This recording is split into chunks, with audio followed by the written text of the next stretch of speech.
Check 2, 1, 2.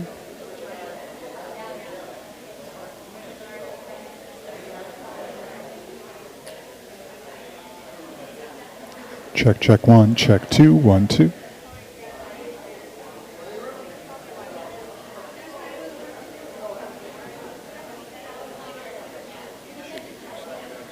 Check 1, check 2, 1, 2.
Check 1, 2, 1, 2.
Yeah. Okay, I just want to announce that we're going to start in about 1 minute. And for our listening audience, viewing audience, just bear with us. We'll be with you in just a second. So there's our wonderful treats in the back, and thanks to our hosts. And I think the room is getting filled up.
Good morning, everybody.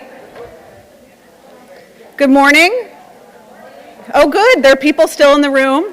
Yes, I see many of you have found the coffee and delicious treats in the back. Please help yourselves.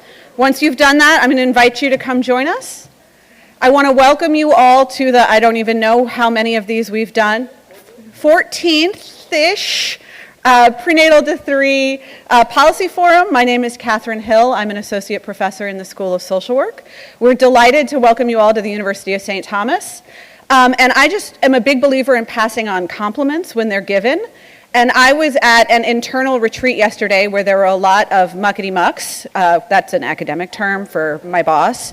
And the number of people who came up to me from multiple units of the university and said, I've heard about the great work that's happening at these early childhood prenatal policy forums, and we're so excited that the university gets to host these and bring people together, and there's such great work coming out of them, and this is so exciting.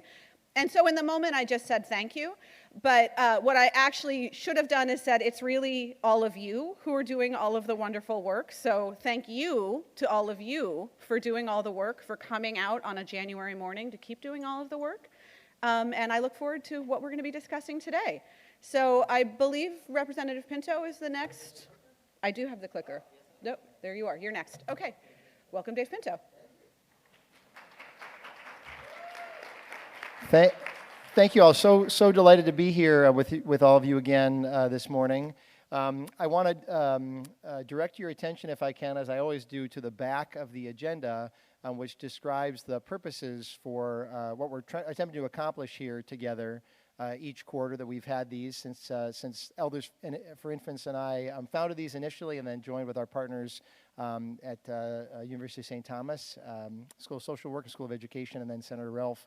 And to just point out that our purposes are to share plans, to establish a base of knowledge, and then to build relationships in a sense of camaraderie and a sense that we're all pushing in the same direction when it comes to supporting the youngest kids. The focus today is very much on the plan sharing, as you'll see, and on the session that is coming up, hearing from the four caucuses, legislative caucuses, from the administration, and from advocacy groups, and we hope to have some good conversation and engagement on that as well. I do want to extend a special welcome to those folks who are joining us on the webcast, and in particular we have some, I was with Senator Ralph at a symposium this weekend with the National Conference of State Legislatures, and their Prenatal to 3 staff said that they are regular watchers of our forum. So hello and greetings to you all, and thank you for the weekend that Senator Ralph and I spent with you.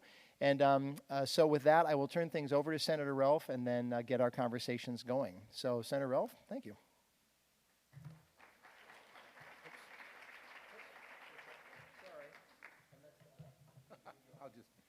Well, good morning. Hope everybody had a good night's sleep and was able to get here on time. I ran into a little traffic, that's why I was late. Welcome. As Representative Pinto said, we had a very enjoyable time in San Antonio, going over some very interesting stuff from the university down there in Austin, and they're doing a research project to try and kind of identify various areas and then provide of child care and early childhood development and provide some research support, which is going to be very useful going forward. And so the people that presented down there were top notch, and it was a really good show. So I'll keep this brief. Looks like we'll be running through several of us to talk about kind of the legislative priorities. I'm going to kind of take a 30,000-foot view without getting too deep into the weeds, and then we'll go from there. So thank you for coming, and enjoy the morning.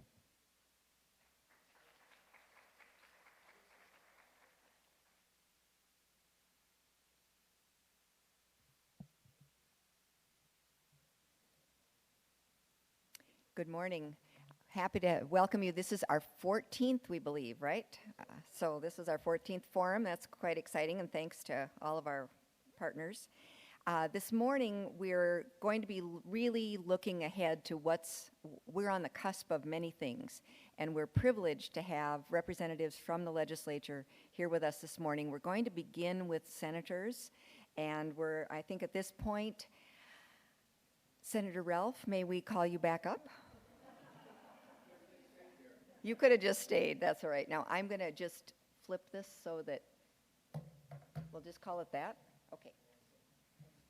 Well, as I said, I'm not going to do a real formal presentation here. I want to just kind of talk about the landscape a little bit and kind of where we'd like to see ourselves going. And I'd like to turn back to some of the stuff that we talked about over the weekend. And it seems that nationwide, things are pretty much the same in terms of lack of access to good daycare, housing issues, all kinds of things. So I think that one of the things that I took away from that, and that I'm also going to be working on and actually have started working on in terms of the ongoing legislation, is about 3 areas. First of all, we do have an issue with our Department of Human Services, and that unfortunately is the elephant in the room. And trying to get things and working with the commissioner and their staff and trying to find out exactly what we can do about things such as the apparent mishandling of some funds, and then the problems we've had with CCAP and some of the other issues that we've had. And I think we started last fall, and when the commissioner took over, and I give her a great deal of credit. I wouldn't have stepped into that for anything. She took on a tough job, and she's trying, I think, to make some progress. We had a hearing just last week or a couple weeks ago and got an update on some of the things that are going on. So I think that's something that I will be looking at from the Human Services Committee in the Senate to try to help provide whatever legislative support we can to the reorganization and to going forward. Some specific things we want to look at are the Parent Aware and some of the other programs that are intended to bring quality to the daycare, and at this point in time have some issues that we need to sort out. Infrastructure financing, we had a bill that I was part of, carried a couple years ago, that kind of went by the wayside, that was intended to provide some infrastructure for, it was actually kind of an innovative idea that we would potentially provide capital for structures for daycares and not necessarily centers. And one of the ideas was, especially in rural Minnesota, there's a lot of buildings that would provide a place for people to carry on have daycare facilities, but they would be basically, someone has a home facility, but they'd just as soon get it somewhere out of the home, that to try and bring those together and provide some revenue to do that, and use the community foundations as kind of an overseer of that project. There were some issues with some of the qualifications, so we're going to revisit that, I know. The other parts that I'm looking at right now, in Minnesota, the average cost of daycare is over $15,000 a year. Now, I don't know about you, but you start with 2 or 3 kids, and that becomes an impossible burden. So we're going to have to look at that. One of the other things that I found is that we've lost over 3,000, closer to 3,200 family daycare facilities in Minnesota since 2010. And of the ones that left and of the ones that are contemplating leaving, 9 out of 10 said that overregulation was a considerable contributing factor to their departure. Obviously, low wages or low return on their investment was another, and that's something I think we need to address. But that regulation area is very, very troublesome to me. Now, we started to do some stuff last year. We had some policy that was implemented, and I've been talking with the county human services commissioners from my area, the 5-county area around St. Cloud. And I've asked them if some of the changes we've made are helping, and they said, well, it's too soon to tell. So that's something I think we need to continue to monitor, and I think that I know that Rep. DeMuth is very involved in that. So I think this is something that we will be looking at again, is to try and work on the regulations, because we can't have quality daycare if we don't have daycare. And I just feel that it is a critical part of the infrastructure. Is with the very early development, we need to have those quality early childhood care facilities that provide the kind of stimulus and learning that we know helps that developing brain. So that's going to be a priority in my area. So with that, I believe, Melissa, are you up? Senator Wickland?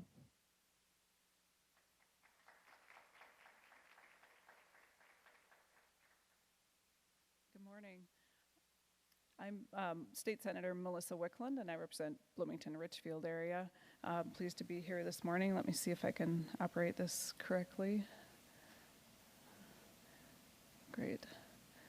And I put together just a couple slides, and I was going to speak just very high level about caucus priorities. This session will be starting in just 2 weeks. And certainly, I think a couple topics that'll be on top of minds of all of us in the legislature will be looking at the budget surplus and what does that mean for our session. I think we need to get some feedback and analysis from staff on, what do we have to work with, what programs will be needing funding in the out years that we need to plan for, and then is there any one-time money that would be available to be utilized this year to spend on programs or activities. So that will take up, I think, time for us early in the session to try and figure that out, to see if there will be the possibility of a supplemental budget this year. bill this year, and then certainly bonding, the bonding priorities and bonding projects. The Senate has been making tours around the state and putting together a bonding bill. Certainly will be a priority for those of us, both parties will be looking at ways to get good programs and good projects funded. In terms of working family issues, I hope that we are able to do some work to address, as Senator Ralph mentioned, childcare.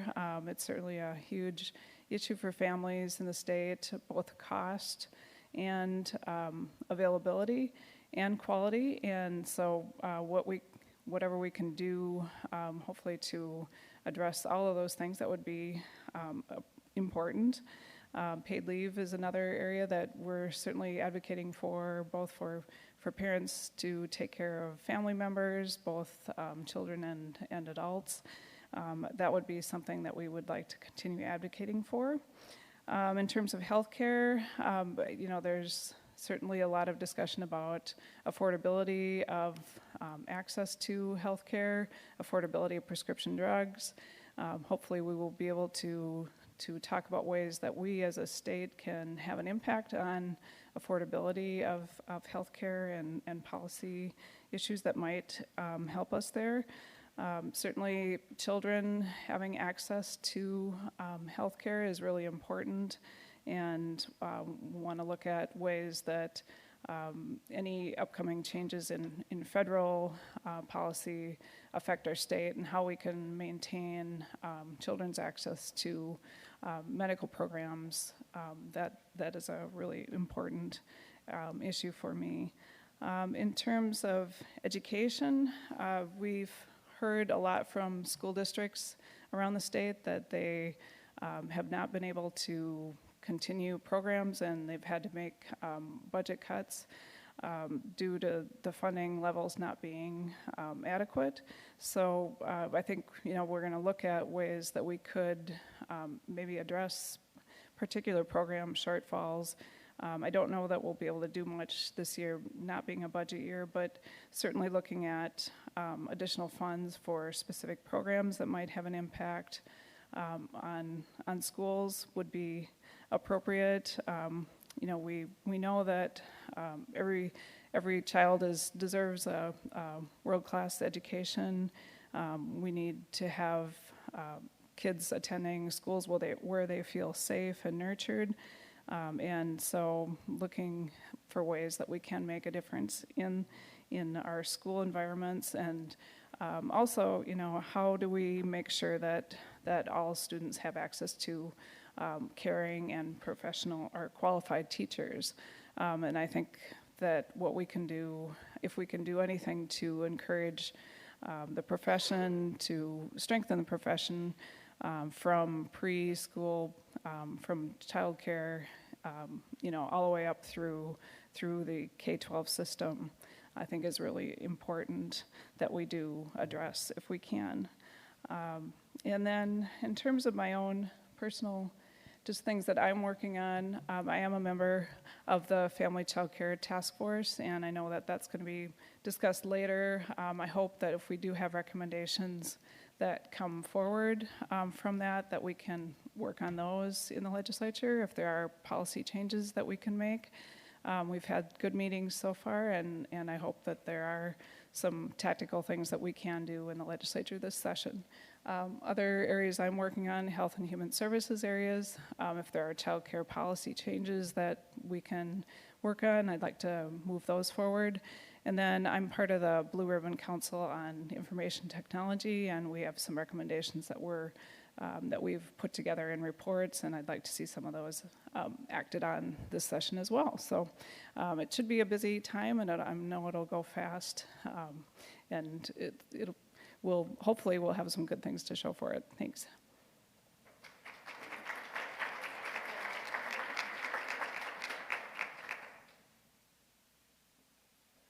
Okay, so you've heard from the majority in the Senate, the minority in the Senate, then you're going to hear from the majority in the House, and then afterwards the minority in the House. Let's just kind of make sure we're all oriented here. A lot of our work in the House is being connected to and driven by our early childhood committee, which I chair. I want to make sure that we're all just first reminded and oriented, and somehow with all the different formats of presentations, Senator Wicklund and I ended up having the same formats. It's good. We share good taste. There. So just a reminder that that this is our vision and some of our first set of bills is this connection between prenatal care and then making sure that parents have the time and the opportunity to spend time with their kids and build that that critical relationship in critical years, and then home visiting, early care, and learning all the way on up. And this, in our view, is a connected set of policies. And so this will continue to drive our work on this coming session and really beyond as well. What we expect to be focusing on, to really be focusing on quite a bit, is still the same basic framework contained in House File 1, boosting home visiting, which we know has such an impact on families and on communities. We continue to support early learning scholarships focused on birth to 3, the most critical years. We know from the curve popularized by James Heckman that it's those prenatal time that's most important, and then those first weeks and months, and that's where we need to focus our efforts. On CCAP, ensuring, of course, that there's federal conformity, and for those folks in the room who are not aware, right now our rates are so low that they are out of compliance with federal requirements, and we actually are facing the possibility of a significant penalty for that, which I will say, as bad as that penalty is, it pales in comparison with the penalty of not adequately paying providers. And we have such low rates right now based on a survey from 2011. So increasing those rates, getting kids off the waiting list and getting access to care. In the meantime, while this is outside of the age 3 area, we want to make sure that the 4,000 4-year-olds who are receiving services in pre-kindergarten are continuing to be able to do so. And so keeping access to pre-K for those kids who are right now. And then grants and loans for providers. And we had a small set of grants for DEED, Department of Employment and Economic Development, and through the Minnesota Initiative Foundations around the state. We want to expand that. And there's a number of other approaches as well. There's a program called Retain to keep providers in the workforce, et cetera. In addition, we certainly are interested in the work of the Family Child Care Task Force. We actually have 3 of the 4 legislator members, in fact, in the room here. You've heard from 2 of them. Then the co-chair, Representative Wozlowick, will be talking later. Because there is a need, as Senator Ralph said, and we certainly need to make sure the regulations are working well for providers. I may disagree a little bit on to what extent that is causing providers to be exiting the or causing the market to not work. We'll talk about that in Q&A, but we certainly need to address it.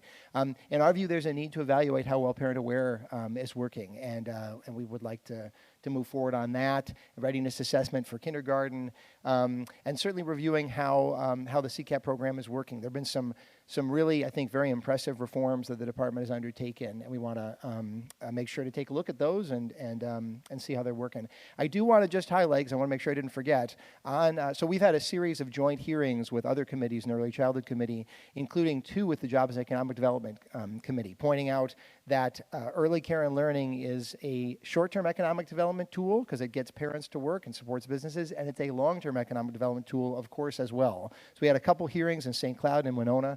Next Monday, we're going to have a hearing with the Corrections Committee because we know that having an incarcerated parent is an adverse childhood experience. It's an ACE, and there's a critical intersection between early childhood issues and corrections issues as well. So if you're able to join us, we'd certainly be really glad to have you.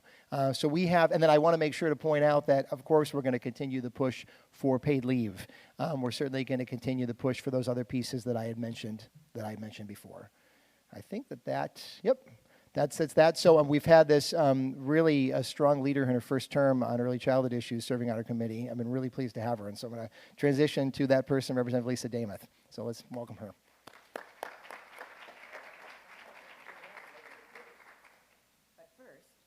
But first, a word from our sponsors. No, I just want to mention that on your tables there are 3x5 cards, and if we will have Q&A, and if you would address them to, if you would, or it may be for everybody. But I just want to interrupt this for this important announcement. Okay, now, thank you. Good morning. I am Representative Lisa Damath. Happy to be here with you this morning. I serve District 13A, which is in Greater Minnesota, just west of St. Cloud. I have the communities of Cold Spring, Rockville, Richmond, St. Joe, Avon, Painesville, a little of Eden Valley, a little of Watkins, and Kimball, all of those surrounding townships. We do face unique challenges in our area when it comes to childcare specifically, but also in our workforce, and those two go hand in hand. It is a pleasure to be here. My background is on the Rocori School Board, where I served for 11 years, and I saw firsthand how healthy communities benefit from healthy families, and healthy communities also help our families to be healthier and stronger. Some of the things that we are looking forward to this year as we go back into session in 2 weeks is looking at the early learning scholarships. We know that those give us a good return on investment for our littlest Minnesotans, and we want to make sure that we can maintain or even expand those. That helps us give parents and families the unique flexibility that they may need. We also want to be protecting the integrity of our childcare industry by preventing fraud. That has been mentioned already this morning. We want to make sure that we are enhancing our program controls. We're aiding in investigations and prosecutions, and then also reforms and eligibility. We want to make sure those dollars are going directly to the families that most need those benefits. Part of helping with the fraud area is creating an independent OIG separate from DHS. It's something that's been talked about. We would like to explore that further. And then also I am a part of the Family Child Care Task Force, happy to be serving in that area. Great work is being done, and we want to make sure that we are expanding options to best meet the needs of families. In my area specifically, family child care can also be a help because of our distance that is covered. And so also part of working with the family child care and on that task force, we're looking at how we can help providers that are choosing to be in that industry benefit and give the best care to those littlest Minnesotans. I've heard from people in my community, grandparents actually, that were surprised when they were expecting their first grandchild, that their children had to actually hold a spot by paying monthly for the child care for that new baby 5 to 7 months early to be able to secure that spot with no refund on that money or any discount coming forward. That was a surprise out in our area. It's not unique. I've also heard of grandparents that are choosing to retire early to help out. And if families can do that, that's great, but we need to make sure that we're making it available for all families. Again, thank you. It's very good to be here, and I look forward to learning more this morning.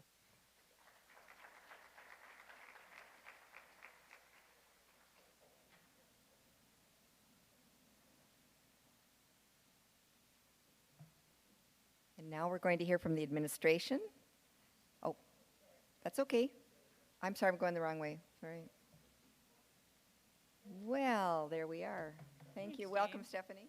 Thanks. Good morning, everybody. Era Johnson sends her regrets, but I will cover our piece for her. There we go. I want to talk a little bit about a preview of the session as well as a quick summary of some work that's been underway with the Children's Cabinet directly, specifically looking forward to 2021. But as you likely have seen, the Governor Walz and Lieutenant Governor Flanagan have released their bonding proposals, which have included significant investment in affordable housing, much of which will impact children and families, as well as an increase to the early childhood facilities grants that DHS runs that help to construct and renovate early childhood facilities so that they're safe, as well as to increase access to early childhood education services and child care programs. And that's a total of $10 million, $5 million in general obligation bonds, and $5 million in general fund cash. These grants do require a 50% local match. And then the governor's budget, of course, can't say too much about that today, but we're paying attention to a lot of the issues that were previously discussed. I am also a member of the Family Child Care Task Force as the Children's Cabinet appointee, as well as looking at a lot of the issues related to comprehensive early childhood concerns that were mentioned. So that'll be released after the February forecast. There's a lot of work within the state agencies underway around early childhood. Of course, many of you are familiar with the Preschool Development Grant, and you'll hear a little bit more about that today, and additional work in agencies that are looking at what administrative levers can be done to increase access to childcare to promote healthy development. Specifically within our Children's Cabinet update, I wanted to give you a little update on work underway in our action teams. Some of you may have heard we're undertaking a pretty broad-scale fiscal mapping effort on children and families with a particular eye toward building a budget in 2021 that has a particular focus on children and families. Oop, going the wrong way there.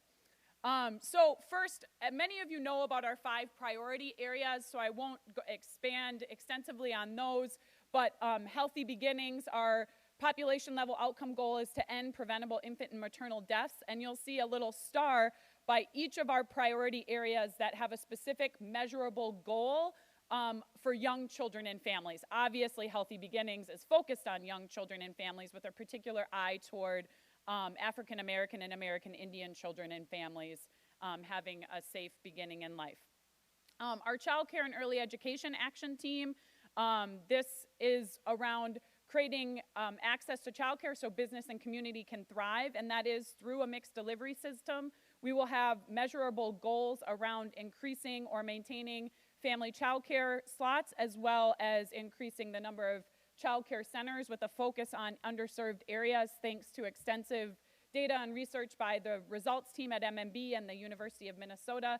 Couple pieces underway with that. We are looking at how to better align regulations across the agencies that regulate childcare providers, the Fire Marshal, which is the Department of Public Safety, DHS, MDH, and there's actually a request for some pro bono work by a private sector to kind of evaluate that process and that cross-agency process that was just published recently to help get us some recommendations about how we can better align that work.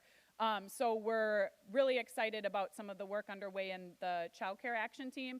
Mental health and well-being is focused more on student mental health, but we have incorporated some ideas around early childhood mental health, and we will, in creating our action plans, be thinking around the student survey, but we are connected to some of the work within agencies around early childhood mental health. As you know, for our housing stability goal, we are doubling down on the Interagency Council on Homelessness goal to end family and child homelessness. And we will have very specific measurable goals for children under age 1 and young children and families, knowing that the impact on child development with homelessness is very significant at those ages. And then with educational opportunity, we added this 5th priority area. It's not in the executive order. Some of you may have heard that. But we're looking at a cross-agency approach to educational opportunity, and that will include early childhood educational goals as well. So a lot of the work underway right now is developing action plans that have administrative levers and legislative levers to drive toward these measurable goals that eventually will be released publicly and will be more specific. These are the population level goals. And then really quick summary of our fiscal mapping effort. Other states, this is a snapshot of New Mexico's fiscal mapping effort.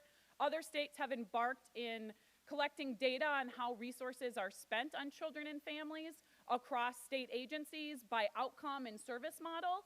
And so we, a couple weeks ago, tasked all 22 Children's Cabinet agencies with sending us, within the realm of specific parameters, data and information on the resources that they spend on children and families, with a focus on children 0 to 18. And that's federal and state dollars is what we're looking at right now. And other states have really used this data to identify gaps in funding. When a funding stream is ending or a grant is ending, how can we make that work sustainable if it's working? Also provide relevant cross-agency information on how we're spending our dollars to look at our budget in a more holistic way and how it's serving children and families. And so we'll be using this data in our action teams to inform action plans and administrative levers, what funding streams are flexible to that we can adapt to start investing and meeting our goals around children and families. And then we're working with our cross-agency teams to identify opportunities for new or enhanced cross-agency coordination. And then we're really going to leverage this information toward a 2021 budget that prioritizes children and families. And I want to reiterate, too, I don't think I explicitly said, the fiscal map will result in a public-facing report and tool that will be available for all of you to use in your efforts to better understand how state and federal resources are being spent on children and families in Minnesota. This is a huge undertaking, and we're grateful for a partnership with the MMB's budget division to execute it, as well as the work happening in the state agencies. So that's my quick summary. Sorry I went a little bit over, but look forward to chatting more.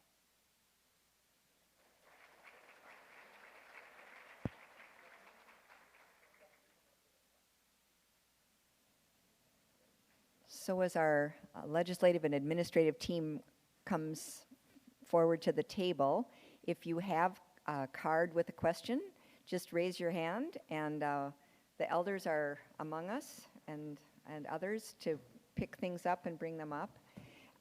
We are running a little bit ahead of schedule, so you can continue to add questions. We'll go until about 10:15, and then we have kind of a special break today that we'll talk about. Somehow 4 politicians got ahead of schedule and said less. It's amazing. Shocker. We run a tight ship here, so.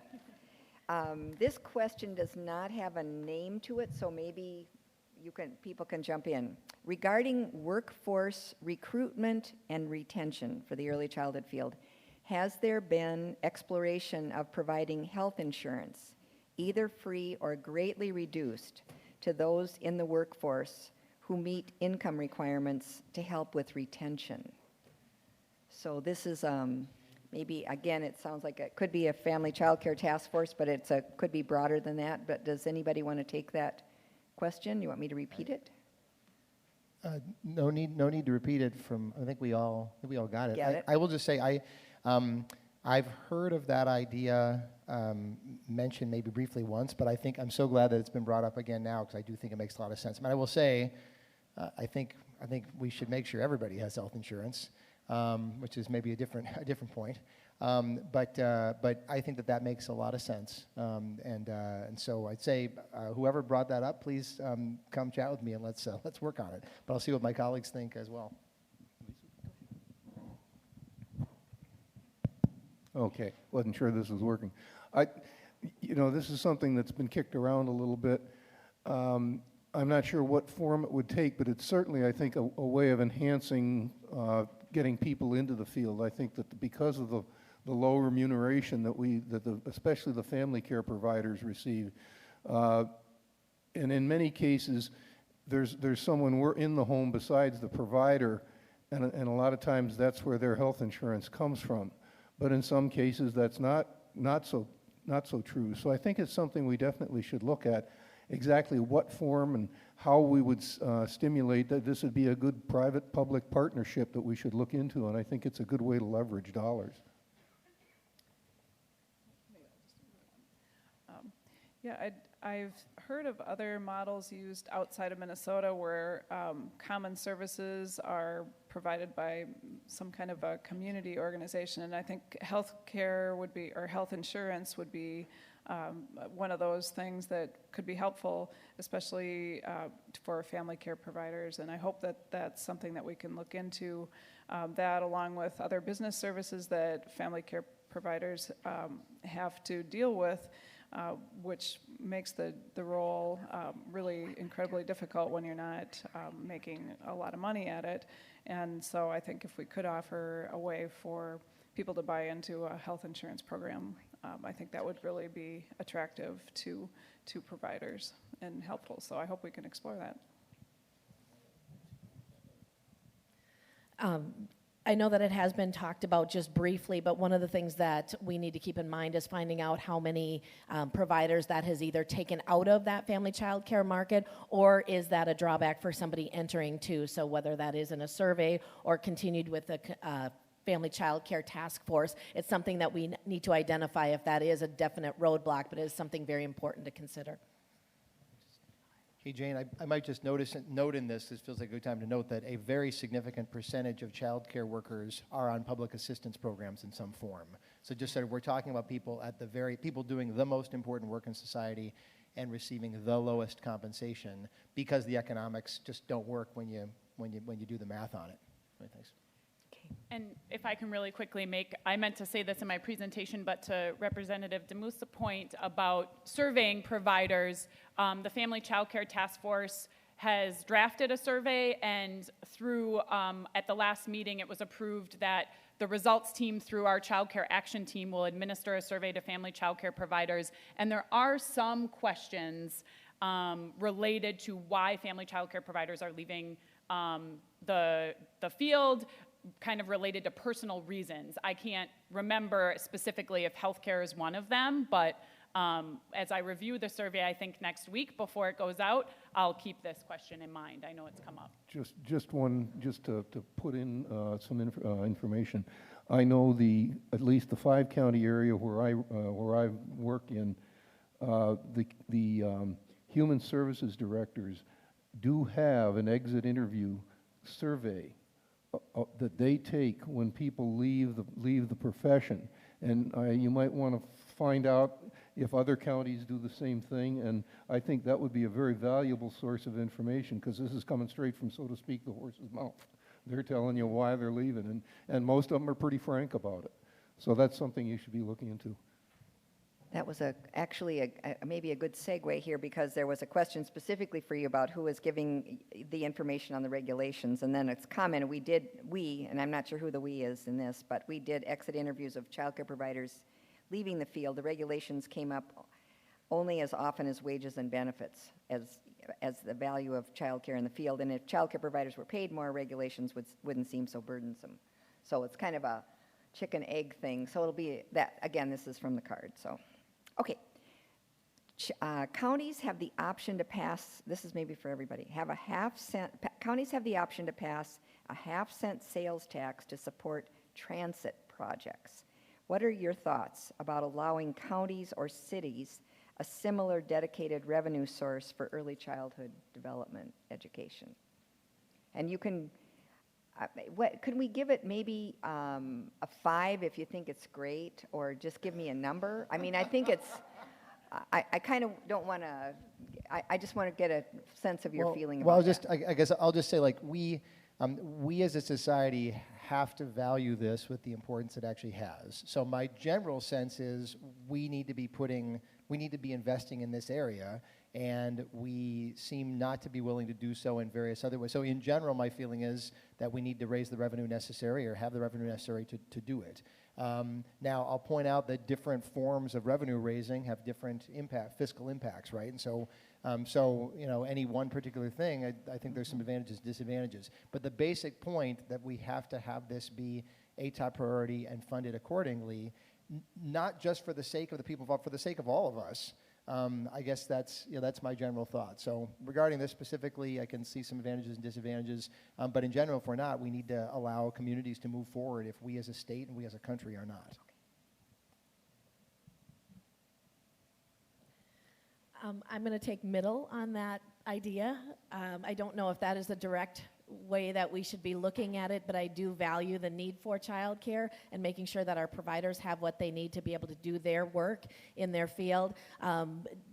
There's other ways that we could look at it. It could be tax incentives or tax benefits to employers. It could be something, tax breaks for those that are actually providing the care, but it is something that we need to explore in a varied way of looking at it and coming out what would be best for all Minnesotans. Mm-hmm. I'll kind of take the same approach, and there's a couple of reasons behind this. As Representative Pinto said, one of the topics, in fact, that in our forum over the weekend was taxes as applied to raising revenue for early childhood. One of the things that I think comes out pretty clearly is that while sales taxes are easy, they're also regressive. And you have to be careful where you apply them and what they are, because they tend to hit lower income people harder than higher income. So that's one of the disadvantages that you see with sales taxes.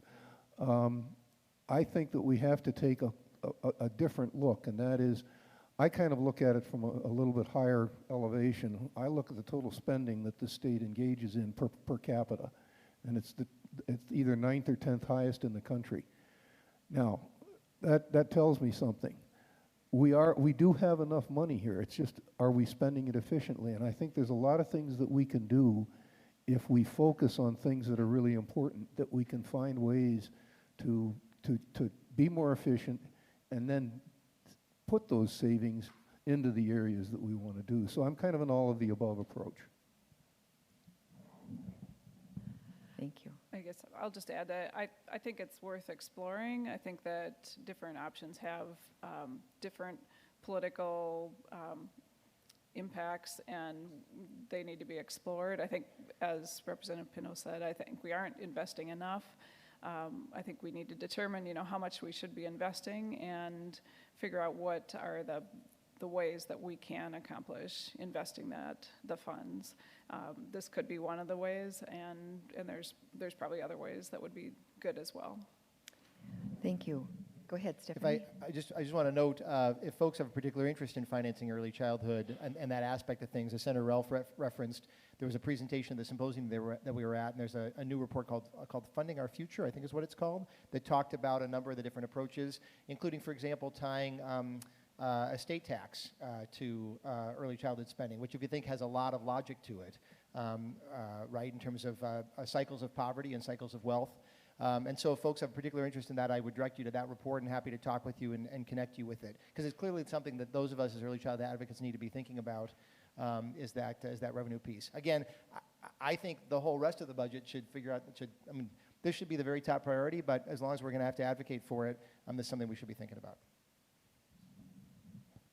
Just two quick things that I will add is I wouldn't disregard that point of local revenue, but also in thinking about our disparities and how we address investments, we have to think on a statewide level too, because sometimes when local initiatives in certain communities, that's more possible than in other communities. And the other thing I'll add is the Department of Revenue sits on our Child Care Action Team, and we're thinking about and looking at what other states and localities have done to inform how do we fund a system that obviously there's a lot of levers at play,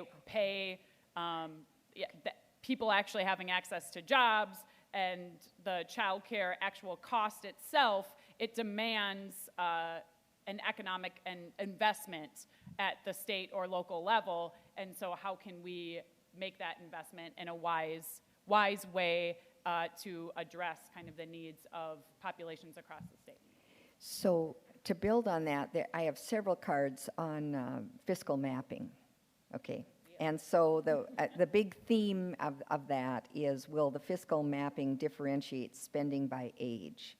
Or at least I would see kind of this question of, how is prenatal to 3 spelled out, or is it in the fiscal mapping?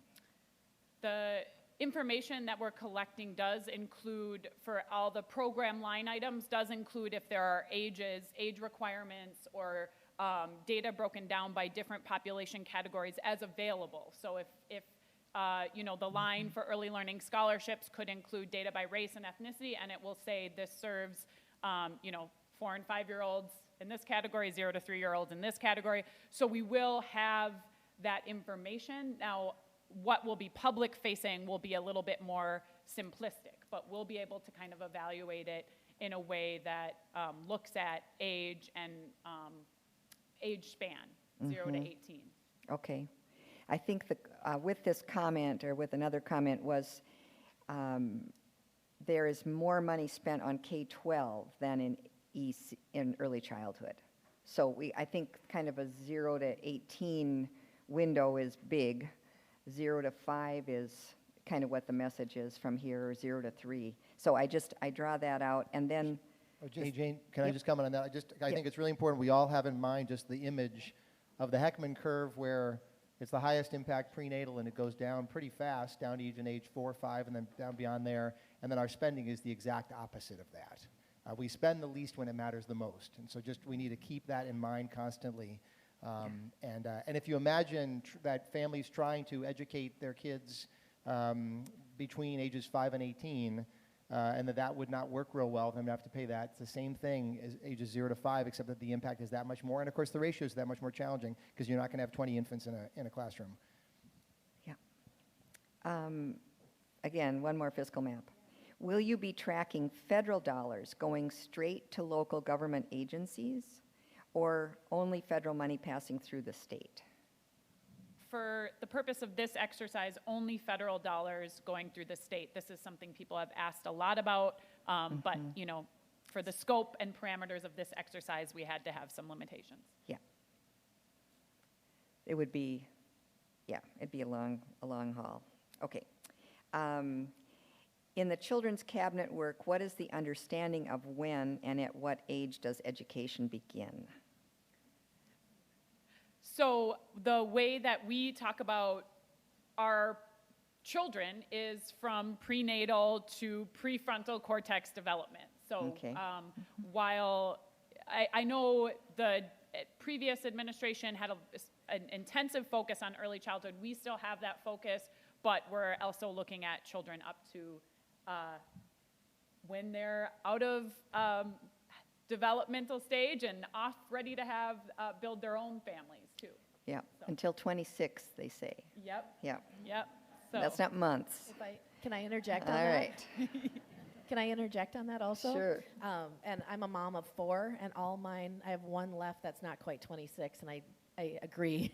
I agree with that. Hopefully they will never know about this part. I also sit on the P20 Education and Partnership Task Force. And so that, the focus, and we did have a meeting last week, we're just kind of getting a restart on that. I've only attended 2 of the meetings so far, but there's some new leadership in there. One of the things that is looking how we can get our students ready for the workforce or college or career and technical education, whatever that is. We are also taking a look, because of the P in the name of that preschool, it's not to be slighted. And so I'm really honored to be on both of those task forces and task force. Yeah. Okay, thank you. But I am honored to be on both of those, and I can see how they work together. And so I think that is also to say the importance of what we are doing here this morning, bringing this into the focus. Our earliest learners matter and how they transition later. And so I can see where those partnerships will definitely work together. And to build on something you mentioned earlier about grandparent care, we had a question online and also one from the audience, but I just want to highlight that people can send in questions who are in our listening audience, viewing audience. Grandparents are a piece of family, friend, and neighbor care, as we call it. FFN used to be called Kith and Kin, and they are a primary source of care for many infants and toddlers as either supplement and sometimes the primary. So is there, or are there, any proposed policy funding or other resources that are mentioned this morning that might be considered as support or for training or resources for family, friend, and neighbor providers? And as I say, this is one of those, yeah, go ahead. Interestingly, this is something that I have felt for quite some time as an area we need to look at.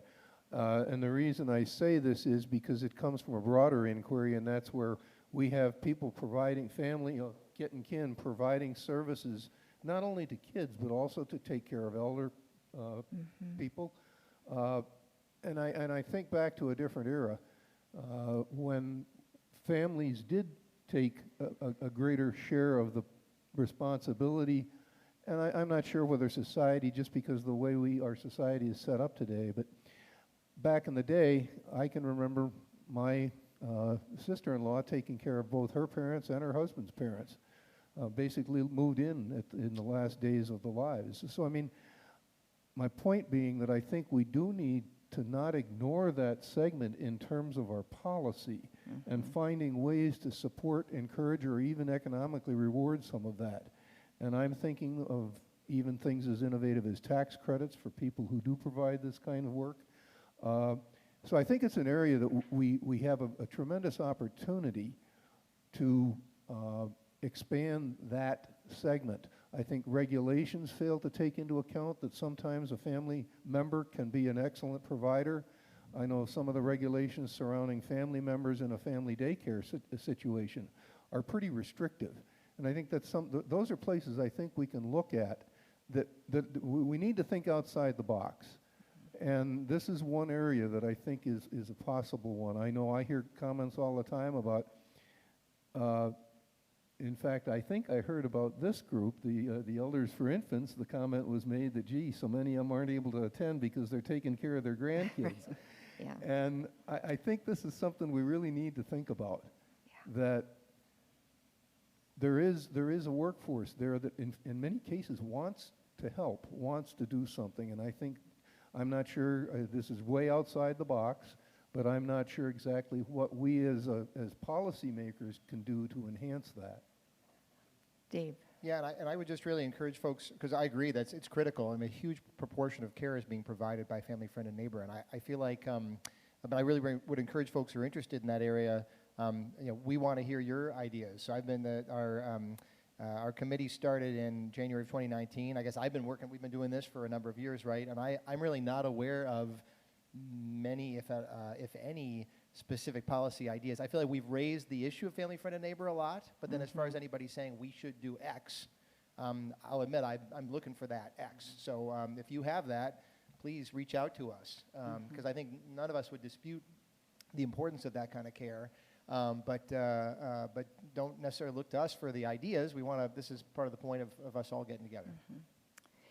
So we have, and many times, as we talk about access, access is affordability, proximity, and relevance. Those are the things that go into it.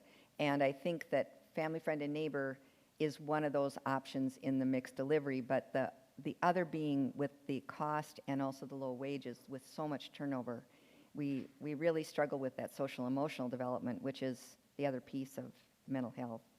That, again, I would just say, as you're looking into the mental health world, that formulation of that early attachment and beyond has to be there.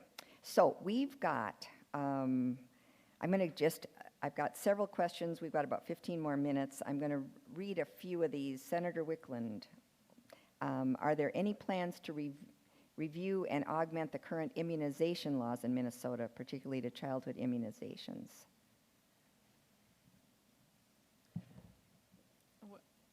Well, I know that there have been discussions about that, and I think 2 or 3 years ago, the Senate DFL, we had a bill to make some changes to encourage more, I guess I'd say, like, parent involvement and physician involvement and accountability for people who are choosing to not, participate in as many vaccinations.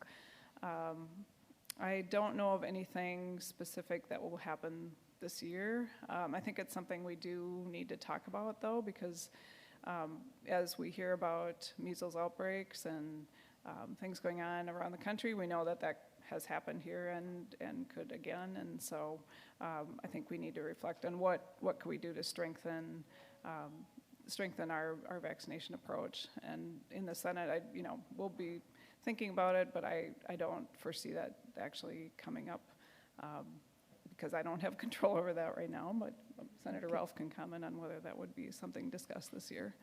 All right. Well, we'll just put it out there as a question. And do you want to add? Okay. Representative Pinto, do you want to say more about the kindergarten readiness assessment, if you would, please? Sure, yeah. So we're currently spending about $280,000 per year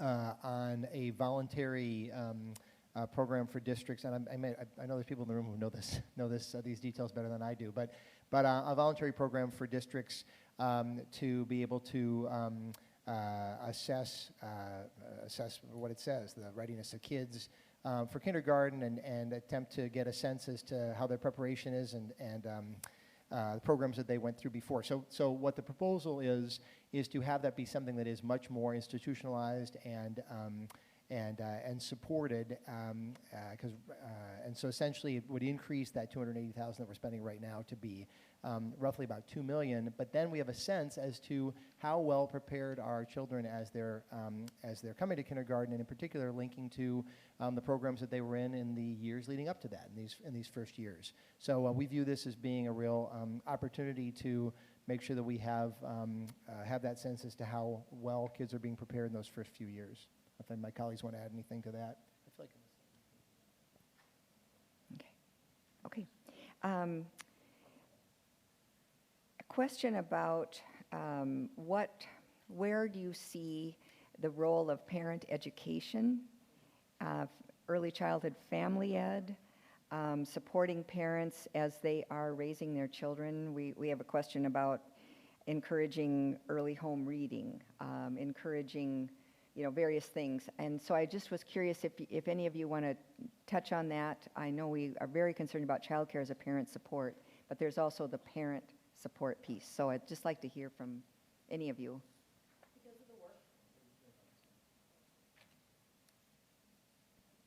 Because of the work that I did when I served on my local school board, I understood the importance of that early childhood family education that was provided through our community ed, and we had a number of families that took advantage of that programming, and there was a sliding fee for the cost, or there was help available that way. One of the challenges that we found was finding parent educators. We didn't have enough of those in our area at the right times. There were families that were working that maybe wanted to access that information in the evenings, and so there were challenges with it, but it is very valued. We need, with the amount that we spend on education, which was talked about earlier, we need to look at how we can be providing that education all the way from birth all the way through our oldest population. Through community ed is a really great way to do it. Mm-hmm. Thank you. Just again, I hate to keep referring back to this weekend, but it was loaded, and this was one of the things that did come up in terms of more policy. One of the things that we focused on was providing, through home visiting and through other agency participation in education, especially of young mothers who were going to have to parent, and doing some real focusing on the importance of educating young parents as to the care and feeding of their kids, so to speak. The kids don't come with an instruction book, and there was a fair amount of discussion, I would say, wouldn't you, Dave, around that issue of how in the programs we can build in, especially for the low-income and minority families, and especially for families who have two working parents, and how you can provide them with resources and supports to encourage and help them with how they deal with their very young children, especially reading to them. Just one of them was just singing to them. I remember one of the comments was, teach the parents, tell them singing to your kids is a good thing. So this is something that we are looking into, I think, as a policy matter. And so that was, I think, in answer to that question. And Jane, let me quickly, let me quickly add for those, is this working? Yes, okay. Yeah. For those not aware, that ECFE, Early Childhood Family Education, really is this uniquely Minnesota program, which is, I think, known throughout the country, and just does amazing work. And so that's wonderful. And also to put a plug in for home visiting, because that really, there's a component of that is about parent education, as Senator Ralph referenced. So yeah, really important. Thanks. Okay, then we have a couple of, these are, I call them environmental, but experiential issues. Overuse of screens is becoming a serious issue for kids of all ages. The latest research is confirming screens are changing the white matter of, I don't know if it's gray, it's probably not the gray matter, but the white matter in the young child's brain, reducing their executive function skills. As a state, how can we educate parents and caregivers about screen time and about its impact on young children?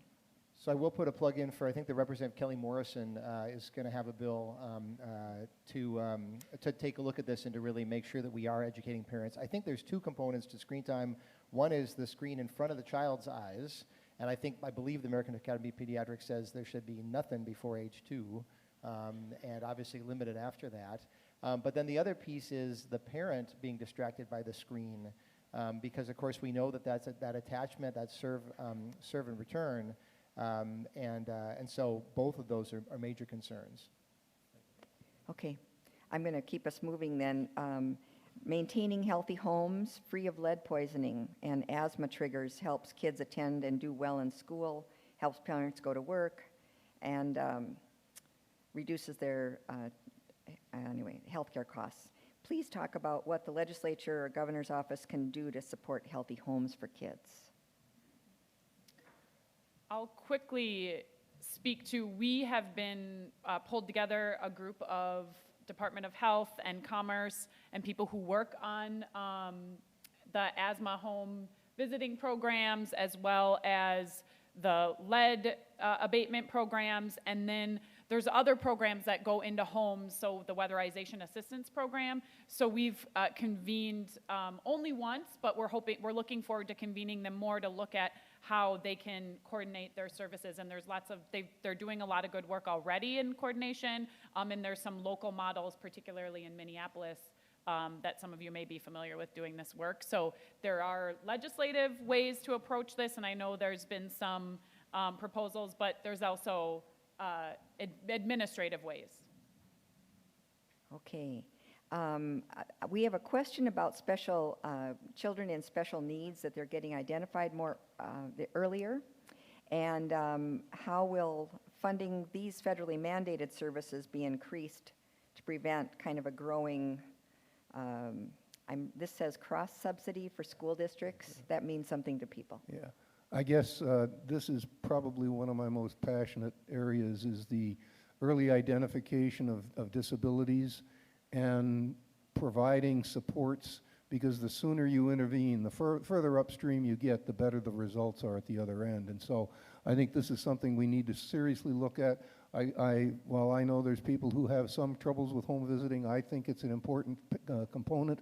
If you have someone in the home early that can recognize a learning disability, a developmental disability, a physical disability, and then, and here's the real crux of it, and you've heard me pound this drum before, share the data.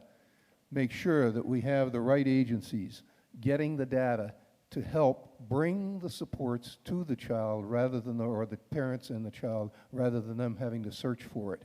Because I think that the more efficient we can be in that delivery, first of all, it's going to save us money in two ways. Number one, the administrative cost of just finding that right help is reduced. Secondly, by getting in early, you're going to eventually save money on lower cost of supports down the road, and in fact, in some cases, eliminating the need for those supports. So this is a very important area that, and I think home visiting and other methods of recognizing mental health issues and physical disability issues. I can tell a story that I heard here just recently, and I don't mean to belabor, but I have a friend who has a granddaughter who, at age 5, it was determined she was blind in one eye. And they hadn't discovered this until age 5, when she was pre-tested for kindergarten. It turns out she had a cataract. It was, of course, reversible. But what they learned was that because of where the vision neural circuits are and when they develop, they almost didn't catch it. She had about 1 year left to redevelop the neural circuits for that eye to be able to even use it at all, even though they could restore the vision. So I do think early identification of these issues is absolutely crucial, and I think we need to look at policies that will help support that. Yeah, and I think primary care is one of those big places. This is a major question, and one we'll need to, we only have a few minutes left, but regarding the kindergarten assessment, and I think many other things, what conversations have there been to address race and equity? Many times, testing and assessment has been based on the middle-class white students.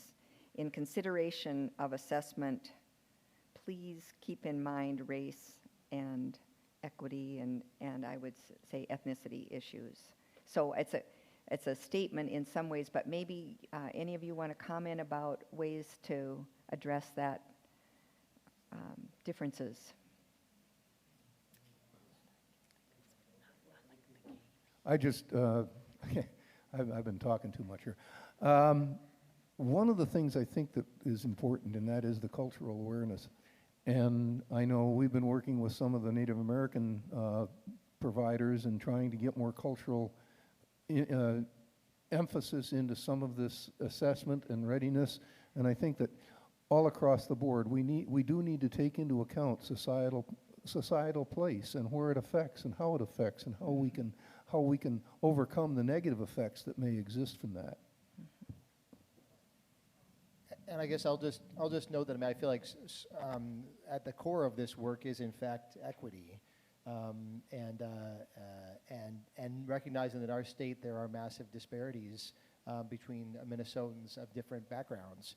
And so this is maybe a little bit different than the question's quite getting at, but so we're going to hear about the preschool development grant later this morning, and in the work leading up to that grant, there was a cross-agency group that came together, and I think Stephanie may be able to comment on this better, but really recognizing that what we need to be doing is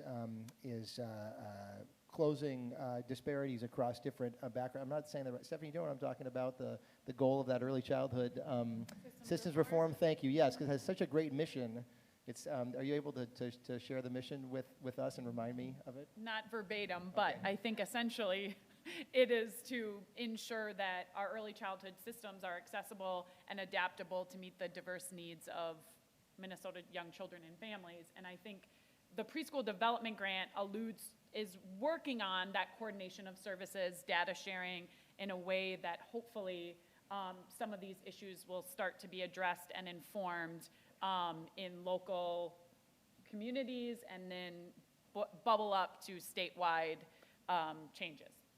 And maybe a plug-in for that community base. So we have the Community Solutions Fund that Children's Defense Fund and others are pushing for, recognizing we need to empower communities to be figuring out for themselves what best steps to take. And so that, to my mind, that needs to be at the core of this work.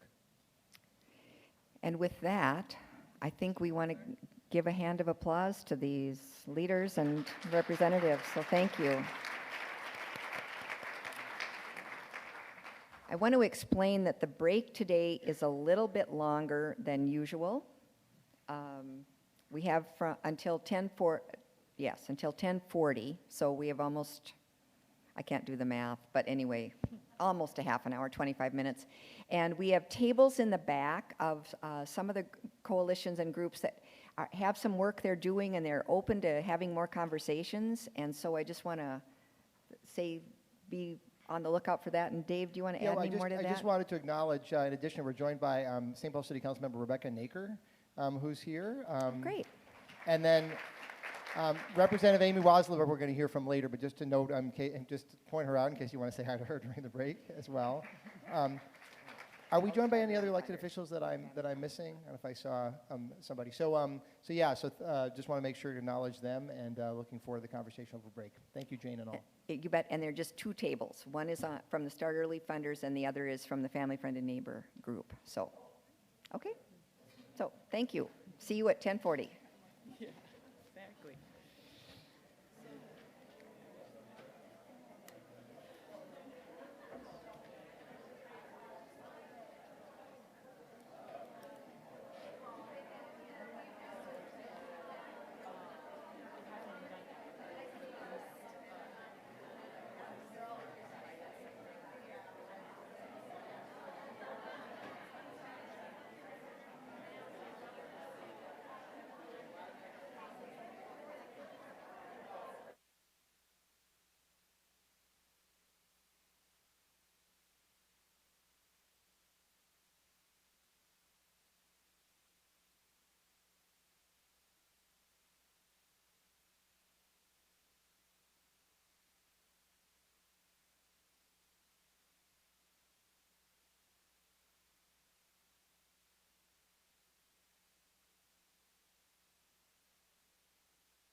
I'm going to give the 5-minute warning.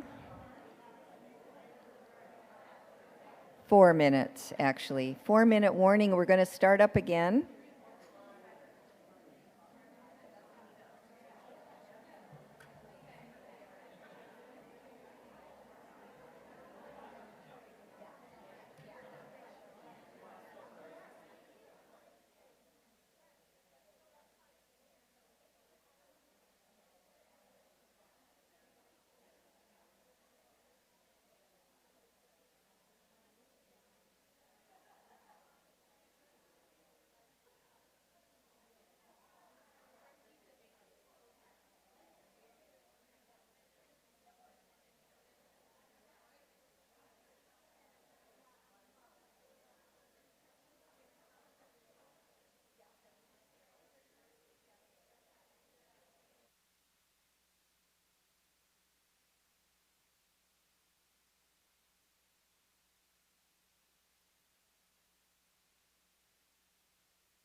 Let's see.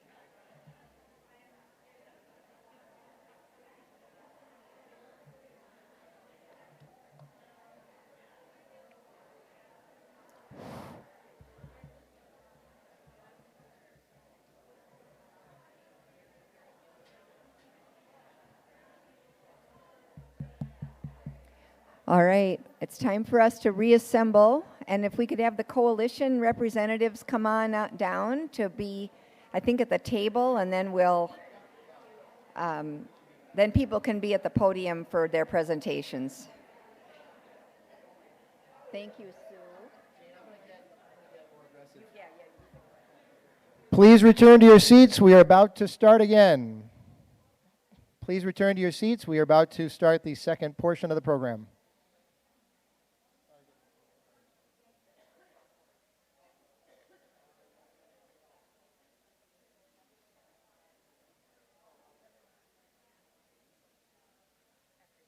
After today, yeah, exactly, the last week. Yeah. This way, no, it's good. You are first. All right, I think I'm on. Are we on? Okay. I'm going to call us back together. I had a reminder earlier in the break that the census is upon us, and I don't want to lose sight of the fact that so often little children are not counted in a household, and I don't understand all the ramifications of that, but to just call out that please be aware in your work you have, encourage people, and also know that Hennepin County, for example, is hiring workers to do census. David Canoyer, I happen to know, has been working on Native community issues, and so we have some people in the works here, but I would like to just remind people of that. So we're going to get started simply because it's 10:41, and Claire Sanford is going to be first up, right? Okay. So is there a slide for you? Whoops, sorry. Wrong way. There we go. Do you have things you want to show? Thank you, Jane. All right. Good morning. Thank you very much. I apologize. I have to run out to another meeting as soon as I shut up. I'm Claire Sanford. I work for New Horizon Academy, the child care provider, and I'm also on the board of the Minnesota Child Care Association. And I'm here today representing Kids Can't Wait, which is a coalition of advocates, service providers, small businesses, and more that advocate for access to affordable child care for Minnesota families. And we really have been focused on the Child Care Assistance Program, lovingly called CCAP, for the last several years, but we're not only CCAP, we have worked on tax credits and other things for families in the past as well. But before I get started, I just wanted to note, today is the 34th anniversary of the Challenger explosion. And that, for my generation and me personally, because I've always wanted to be an astronaut, that was a really big deal for me, and I actually have a framed photo of the Challenger crew on my desk, because I don't know, that was just a big day in my life, and it's a reminder that doing big things is hard, but we got to keep doing the big things and getting there. So, sorry, back to Kids Can't Wait. Now, that was like now we'll return to our regularly scheduled programming thing. Kids Can't Wait is focusing on the following 3 priorities, really the top 2 priorities. This is not 100% final, full disclosure, but hopefully after a meeting tomorrow and votes taken, it will be. The Child Care Assistance Program, or CCAP, provides child care assistance, funding assistance to families from birth up to about age 13.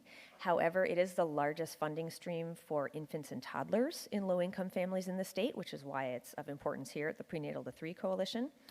And it serves roughly 30,000 kids a month. And in 2018, which was the most recent data I could find, 40% of the kids were birth to 3.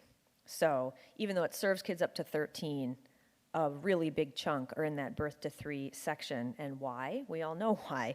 Child care is most difficult to find and most expensive in those birth to 3 years. So our number 1 priority is to raise reimbursement rates in the program. You've already heard how bad they are and that we're out of federal compliance and looking at some federal penalties. Some have said, well, it's actually cheaper to take the federal penalty hit than it is to raise reimbursement rates and fix CCAP. And if you want to look at it in that individual transaction, that could be true, but that's, of course, not taking into account the costs of what we're doing to the development of children and our current and future economy by not getting this right. So we want to raise reimbursement rates for providers to the 75th percentile of the most recent market survey, which is the federal recommendation. Currently, we're at the 25th percentile of 2011. And I always like to say, it's not an exact correlation, but I couldn't walk into Target and say, I'd like to buy that television, but I'm only going to pay you 1/4 of what it cost in 2011. No one's giving me that TV. And yet, that's what we expect child care providers to do. And the reimbursement rates are directly related to wages in the field, and we cannot keep carrying the load of our underinvestment on the backs of the providers who are providing this service. We're also looking at forecasting the basic sliding fee portion of CCAP. Currently, the MFIP portion is forecasted, so if families qualify for MFIP, they get right into child care assistance, but the basic sliding fee portion is not. So we basically tell families, yay, you're low income, we have verified that, and you need economic assistance. to get your child into childcare and for you to go to work, but there's a waiting list, so we're not going to give it to you.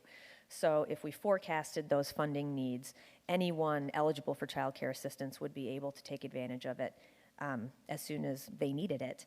And in November 2019, which was our most current wait list report from DHS, there were 1,174 families on the wait list statewide. So that is another concern, obviously. The absolute minimum we need to do, and we're not leading with this because it's the absolute minimum, it's nothing to be proud of, we need to get into minimal federal compliance. The first two priorities go beyond federal compliance towards federal recommendations, but we need to get into minimum compliance with our rates and tie them to our most recent market rates survey because we're looking at losing federal money, and we're already so underfunded in this area. To think of losing additional money that we're currently getting is just unconscionable. And of course, why does this all matter for infants and toddlers? They're the most labor-intensive children to provide service for. They're the most expensive for providers. I have yet to meet a provider who makes any money on infants and toddlers. And if we keep squeezing them and squeezing them and squeezing them, when providers cut the services they provide, they're going to start with infants and toddlers because that's where they lose money and just can't make ends meet. So those are Kids Can't Wait priorities for this year. We're really hoping for some big stuff to happen in the child care assistance realm. Thank you.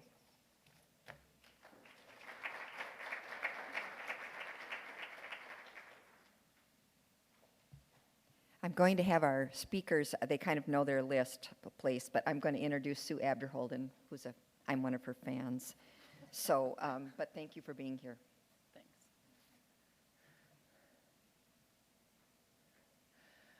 So I'm representing NAMI. I'm the executive director there, National Alliance on Mental Illness, but also co-chair of the Mental Health Legislative Network, which is over 40 organizations dedicated to improving the mental health of both children and adults with mental illnesses in Minnesota. So we do have a focus on early childhood, on really kind of a couple of areas. One is that, you know, I know this group often looks at primary prevention, but we also need to look at secondary prevention. Those children who are clearly at risk of developing poor mental health or in the future some type of mental illness. One thing we've seen is that if you're on MFIP child only, so that means the mom basically has been certified as having a disability, she is not required to work. And because she's not required to work, she is also not eligible for child care. And the problem that we've seen for many, many years, because I've been coming here bringing this issue, is that what if that mom really needs intensive treatment because her symptoms are really getting worse? She has nowhere to place that child if she doesn't have a responsible adult and good adult, right, that she knows. And what we know is really important is for that child to consistently have an adult respond to them. And so what we wanted to do was just make sure that those parents, on advice of a mental health professional, could actually get child care, either because their symptoms were coming back or they needed intensive treatment. And it would be half-time during the week, so we're not trying to, cost a lot of money, but just kind of some simple, really a simple solution there. The second issue is multi-generational mental health treatment and services. So we know, especially with opioids and of course alcoholism is still the leading type of substance use disorder, that sometimes you have the parent who is experiencing a mental illness and the child's mental health is also being impacted. And rather than having several different systems working with the family, you really want a cohesive approach. And so that is the other issue we've been working on. And the last one is expanding funding for early childhood mental health consultation. So we know we have children who are being kicked out of childcare, right, because of their behaviors, which are really just symptoms of them not being able to self-regulate and all sorts of things like that.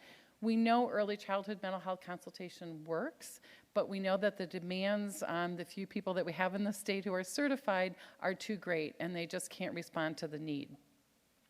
So last session, we actually introduced a bill that would do all of those things.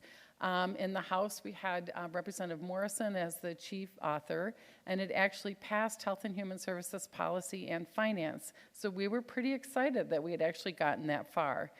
In the final bill, we were able to get $400,000 in base funding for the MFIP child-only child care. So that was an important first step. Unfortunately, it was not included in the final HHS compromise bill, but at least we got that far, which is farther than we've ever gotten before. On the Senate side, for the first time, Senator Matthews was the chief author. We actually had a hearing, which was an amazing step forward, and we had wonderful early childhood mental health professionals come and talk about the need and talk about the research behind it. Unfortunately, it was not included. There was some one-time funding for mental health treatment and services for women experiencing pre- and postpartum mood disorders, but as you know, $100,000 doesn't really go very far in terms of doing that.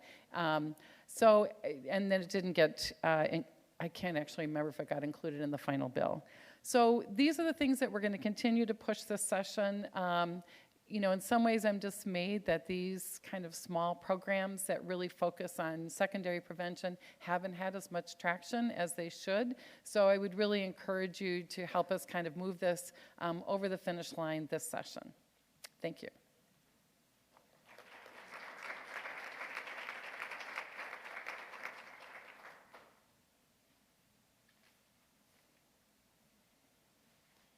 Good morning. I'm Laura LaCroix DeLune, and I am representing the Minnesota Targeted Home Visiting Coalition. Our coalition represents local public health agencies, tribal health agencies, nonprofit organizations, and educational institutions who are providing home visiting services across the state of Minnesota. So we have 3 priority legislative actions this year. Our top priority is to increase the flexibility and access to targeted home visiting programs. For those of you who have been attending these forums on a regular basis, this is a position that the Home Visiting Coalition has maintained since 2017. Our intent is to try to make accessible evidence-based, evidence-informed, and promising practice programs. Currently, funding is available solely for evidence-based programs through this funding source. The addition of evidence-informed and promising practice programs would allow special populations and or families who aren't eligible under the evidence-based programs. So when you have an evidence-based program, they have really tight parameters on who's eligible to receive services. And so we know that there are families who aren't accessing home visiting services who may want them. So that is our top priority. The funding stream that is there, we want to impact a current funding stream. So the language would impact either additional funding, which we would love to see going forward, and or anytime a new grant round is available. So we really are focused on the policy work in this legislative session. Our other 2 priorities are really for us to introduce these ideas and these concepts in this session with a heavier push in 2021. But we really want to raise awareness around how Medicaid and insurance play into paying for home visiting services. And so we can look at multiple ways of providing these resources in communities if we are strategic on how they are interacting together. So we want to increase Medicaid reimbursement rates for other professionals or paraprofessionals who are providing home visiting services. In 2017, the state did increase reimbursement rates for public health nurses and or nurses, RNs who are supervised by a public health nurse providing home visiting services. And it has made a difference at the local level for those who are able to bill. The other thing that we're trying to do is create or suggest that we create a floor of funding. Use the Medicaid reimbursement rate as a floor funding. Everyone who gets reimbursement for home visiting services has to negotiate with each and every health plan who serves our Medicaid population. And if we could set a floor rate across the board in statute, that would help out each community. Because right now, the reimbursement rate is really negotiated by each and every single local public health jurisdiction or county or every nonprofit organization. And so there really is a disparate bar on what that floor rate would look like. So this is an introduction year to offer up these ideas of how do we best maximize any state or federal investment that we're making in families. So, thank you.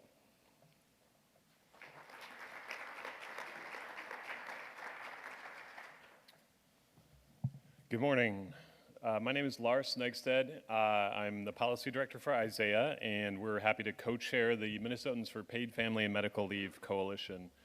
That's me and my mom. Almost 50 years ago, my mom was a pastor's wife in North Dakota. She grew up here in St. Paul, and noticed in North Dakota, in this small town, she was a little bored as a pastor's wife there and noticed a need and started a daycare center, a child care center that is still in operation to this day. In our coalition, we say everyone has a story and everyone has a need for paid family and medical leave at some point in their life. What our bill would do is 12 weeks, up to 12 weeks of partial wage replacement for your own medical leave, including pregnancy complications, and or up to 12 weeks of partial wage replacement for family leave. And it would replace those wages on a tiered scale. It's a social insurance model. It's been passed in now 8 other states. Just in the last, since the last time we've given an update, a year ago, Connecticut and Oregon have passed this bill, and in Washington, D.C. Washington State just started implementing their benefits this month, and I believe there's over 10,000 people that have applied for benefits in Washington State. So it's a successful model that's been proven to work not only in these other states, but of course all around the world. The U.S. is really an outlier in not providing this benefit. I was really encouraged by the discussion earlier I heard from the legislators. I was particularly encouraged about the, grappling with family, friends, and neighbor care, which is kind of our informal caregiving network, which we all rely on.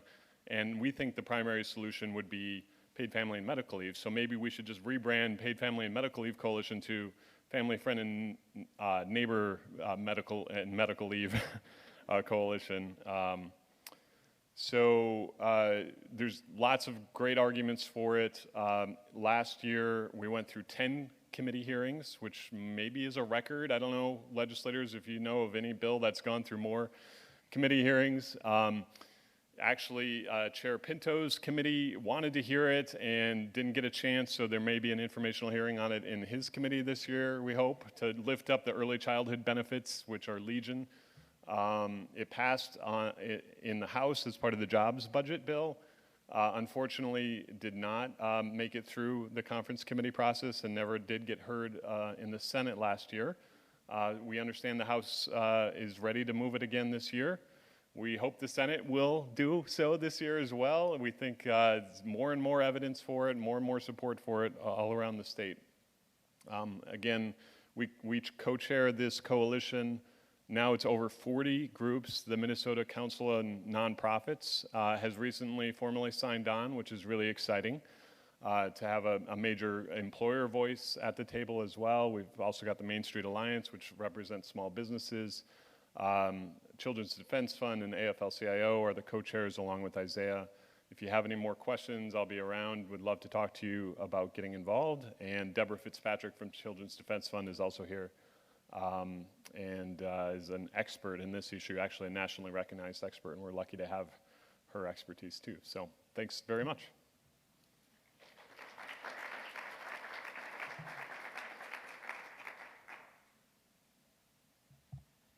Just a quick reminder about the cards. We'll be collecting those again for a Q&A. And Laura. Thank you. Okay, sure. Hi, I'm Laura LaCroix DeLune again. This time I'm going to represent the Prenatal to 3 Coalition. So the Prenatal to 3 Coalition is what started in 2018.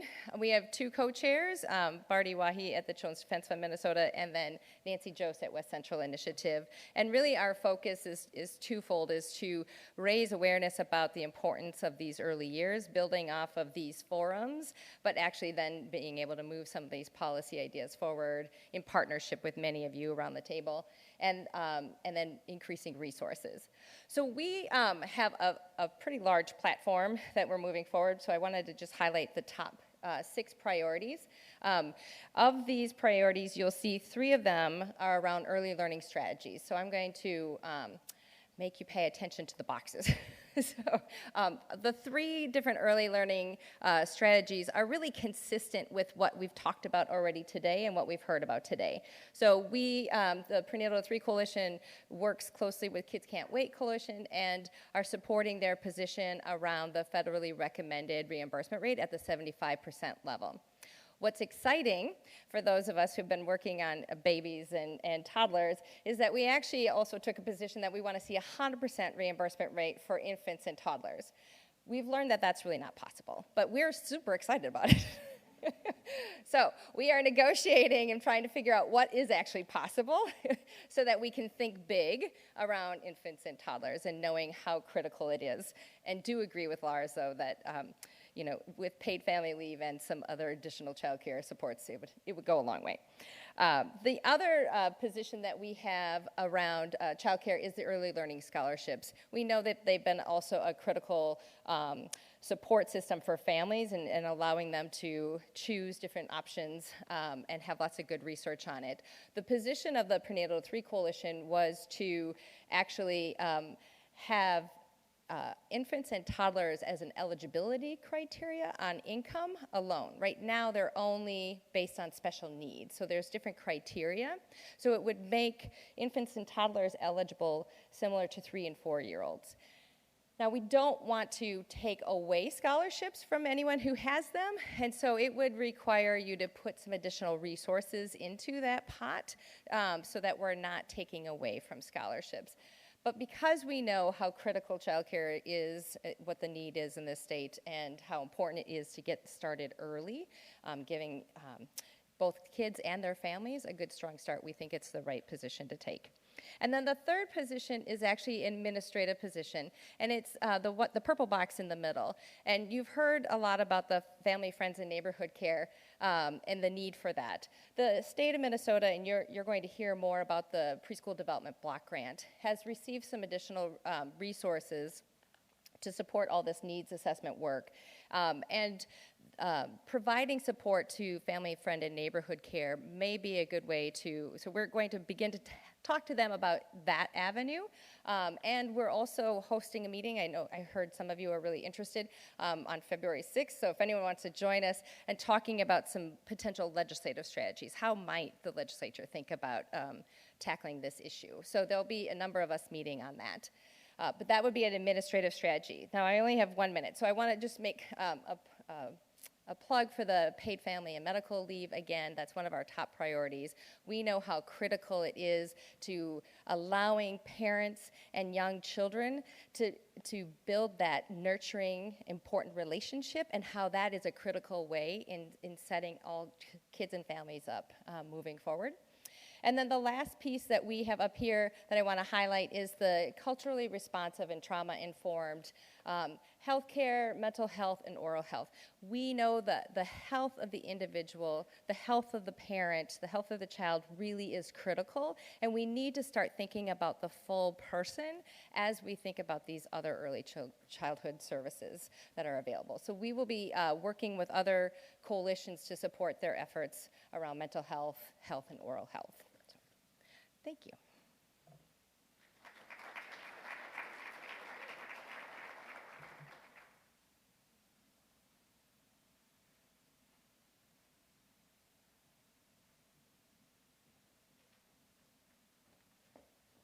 Good morning, everyone. Good morning. So my name is Renal Ray. I am a co-chair for the Voices and Choices Coalition, and I'm also the Associate Executive Director at People Serving People in Minneapolis. So just a quick overview of Voices and Choices. We're really focused on shaping more equitable policy that will support better outcomes for children of color and American Indian children prenatal through age 8.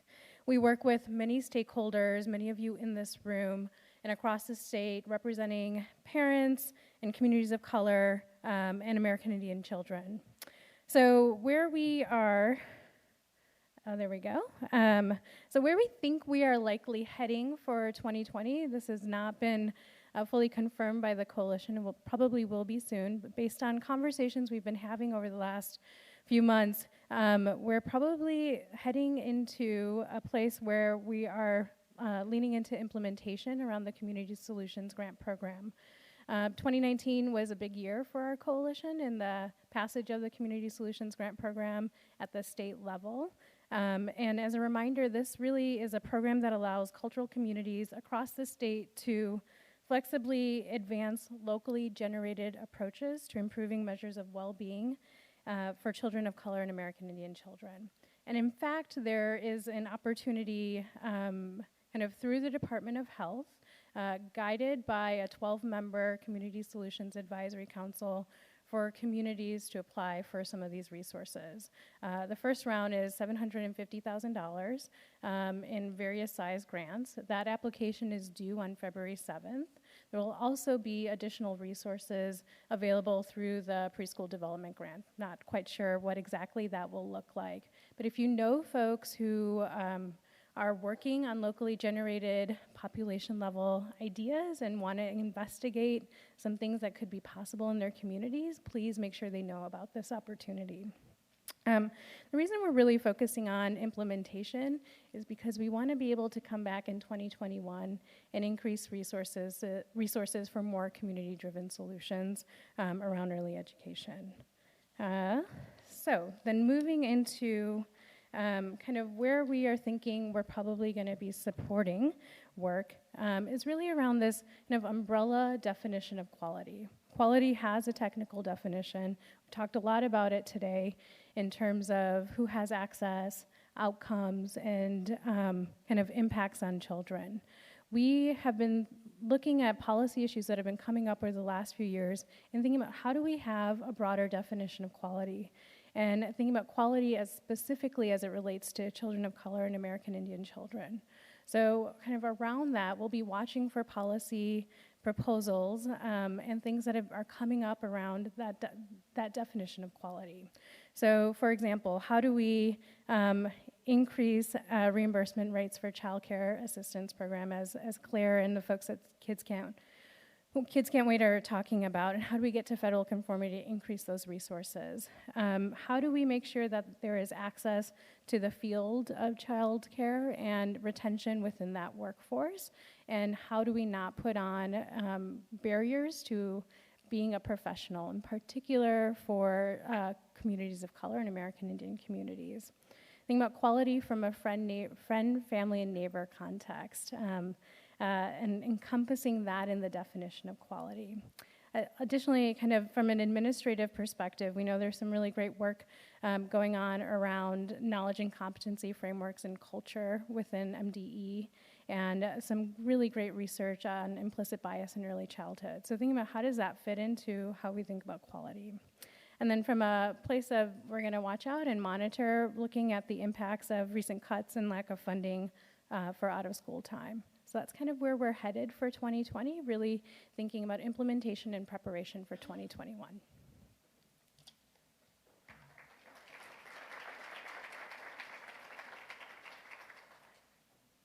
Thank you. I'd like to invite the rest of our speakers up again for questions, and we are have one right away that I think will, so just again, if you have a question on a card, raise your arm and hand, both. So here is the online question, which is actually, I would say, what we were just hearing about vis-a-vis the voices and choices piece. That, and I think if we could hear it from others on our panel now, in what ways is the advocacy process addressing structural racism and disparities? Are people of color participating? So I'll let you start off and then have others chime in. Yeah. So at People Serving People, I can speak from my perspective. At that organization, we work with families experiencing homelessness, and our parents are the strongest advocates that I've ever met. They advocate every day for the needs of their families and for the needs of their children. It may look different from the way that we advocate at the Capitol, but there is that core of advocacy that exists. I think there's a question around how people access kind of advocacy at a state level or even at a city and county level.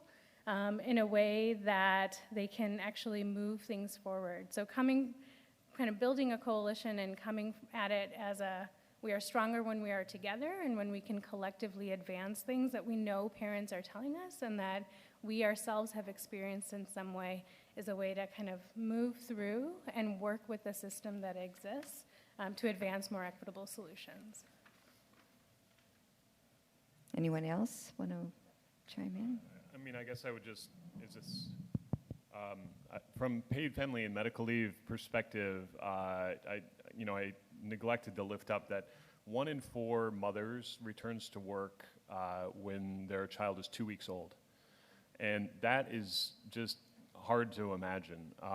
Anybody who's a parent or is around young kids knows that, you really need to be there with your baby, and it's heartbreaking. And that's a racialized figure, so that it's much more likely that a mother of color is going to be returning to work. A low-income minimum wage worker is more likely to lack access to any kind of paid leave and have to return to work. So the access to paid family leave is definitely unequally distributed, and so racial equity is kind of core to our principle. And as we've been testifying through multiple committees on this, we've been pretty careful to lift up both business voices advocating for paid family leave as well as caregiver voices that really reflect the broad diversity of people who need and want paid family and medical leave.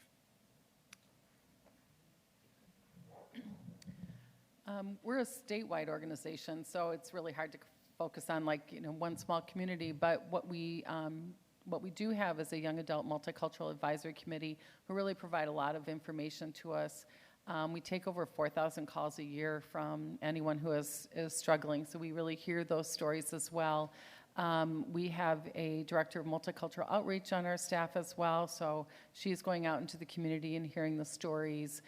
So a lot of our work is actually based on the stories that we heard. So, we heard from a family who said, I can't get childcare, I'm not doing well, I'm worried that I'm not going to be a good mother. And so we take those stories and turn it into legislation. So we're very committed to equity issues and continually try to do better.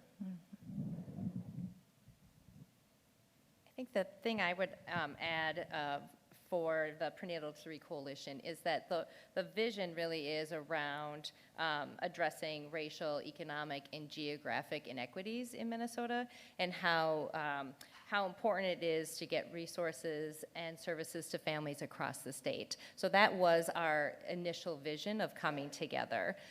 For example, last year we worked closely with the Integrated Care for High-Risk Pregnancies group and many of the grantees around the maternal death rate, because it's 4 to 5 times higher in the state of Minnesota for American-born African-American women and Indigenous women. And that's regardless of education and regardless of income. And then we also worked with them around the infant mortality rate. So we really are trying to work closely with a number of organizations and work closely with Voices and Choices to try to help lend support to the Community Solutions Grant Fund as well. Thank you. I would just do just a mention, and Laura, you might add to this, but the Early Childhood and Corrections hearing that's going to happen on February 3rd there was a meeting that the Home Visiting Coalition sponsored that I was able to attend, and it talked a lot about the incarcerated population of women in the county jails and how they lose their Medicaid if they're pregnant, and then their own children, if they're particularly housed in a county not their home county, their children lose Medicaid. And it's experienced disproportionately by people of color. So I want to call it out because it's kind of like, how do we think about equity? How do we think about racial disparities? And it's so often so invisible to us because these are either populations that we think, well, they just need to be punished, but in fact, a lot of people end up getting punished that create new adverse childhood experiences. And what's so hopeful, I think, about the meeting you held was how counties are working differently around this issue to not make it worse. but to, hold people accountable. But do you want to add to that at all, Laura? And Sure. Thanks, Jane, for raising that. So for the Minnesota Targeted Home Visiting Coalition, we hosted a conversation. And really, as Jane said, there are a number of counties who are trying to lead in this way.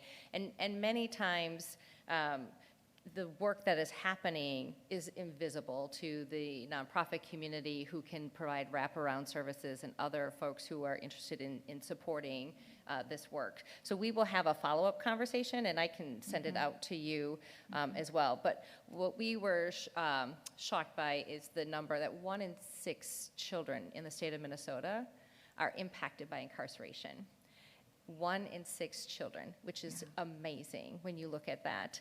And those first critical years, if you are pregnant and end up in jail and don't have money to put up for bond, and you lose your insurance, just that you can just see how it escalates very, very quickly in creating disparities among families who don't have resources. yeah, and I would add the other part, and those of us who have ever touched the world of mental health, mental illness, that in incarcerated families, that the children visit their mothers or their fathers via video. Yes. And so it's not even in the room. So there's that. But this is such tough work. So I want to say, if we're going to address disparities, I'm going to say this to Representative Pinto and Senator Ralph, we're going to have a meeting on a forum on this as well. But I just want to call out that this is a lot of where our disparities also live. So do we have any questions, cards?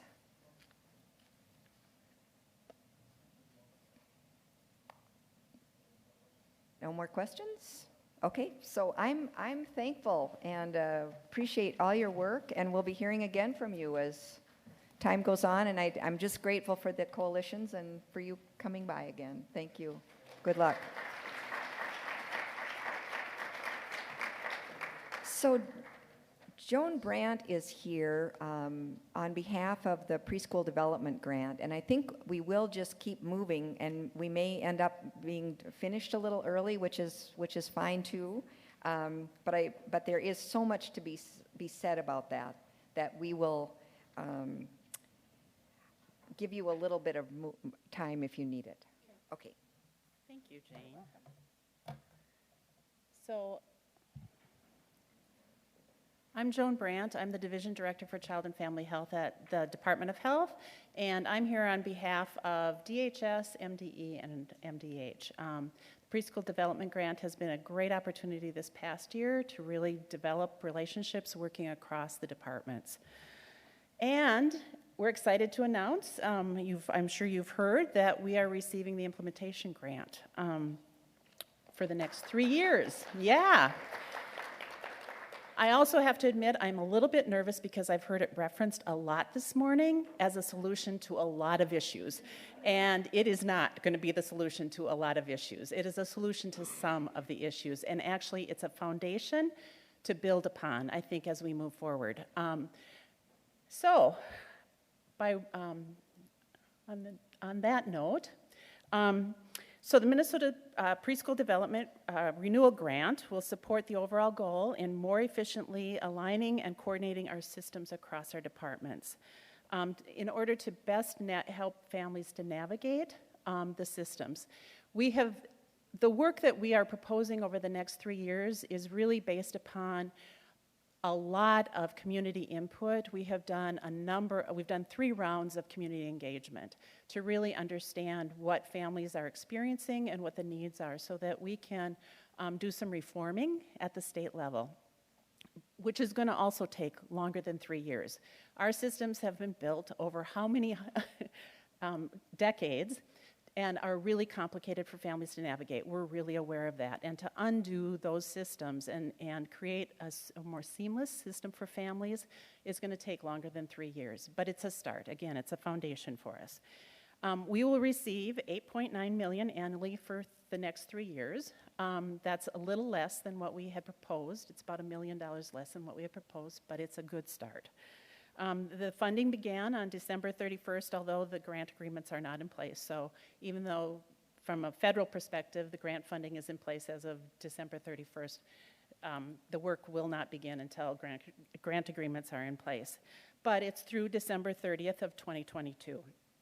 And it means that our 3 departments, and I think we would continue the partnership even if we hadn't received the funding, but it really gives us, again, a solid foundation to continue. You see the vision there. It was referenced earlier this morning. This is the vision of the Early Childhood Systems Reform Group. We have adopted that as our vision moving forward. So I have to take my glasses off to see this one because my words are really, really small. But the message is clear that we and state agencies have a lot of work to do, putting children and families at the center of our work.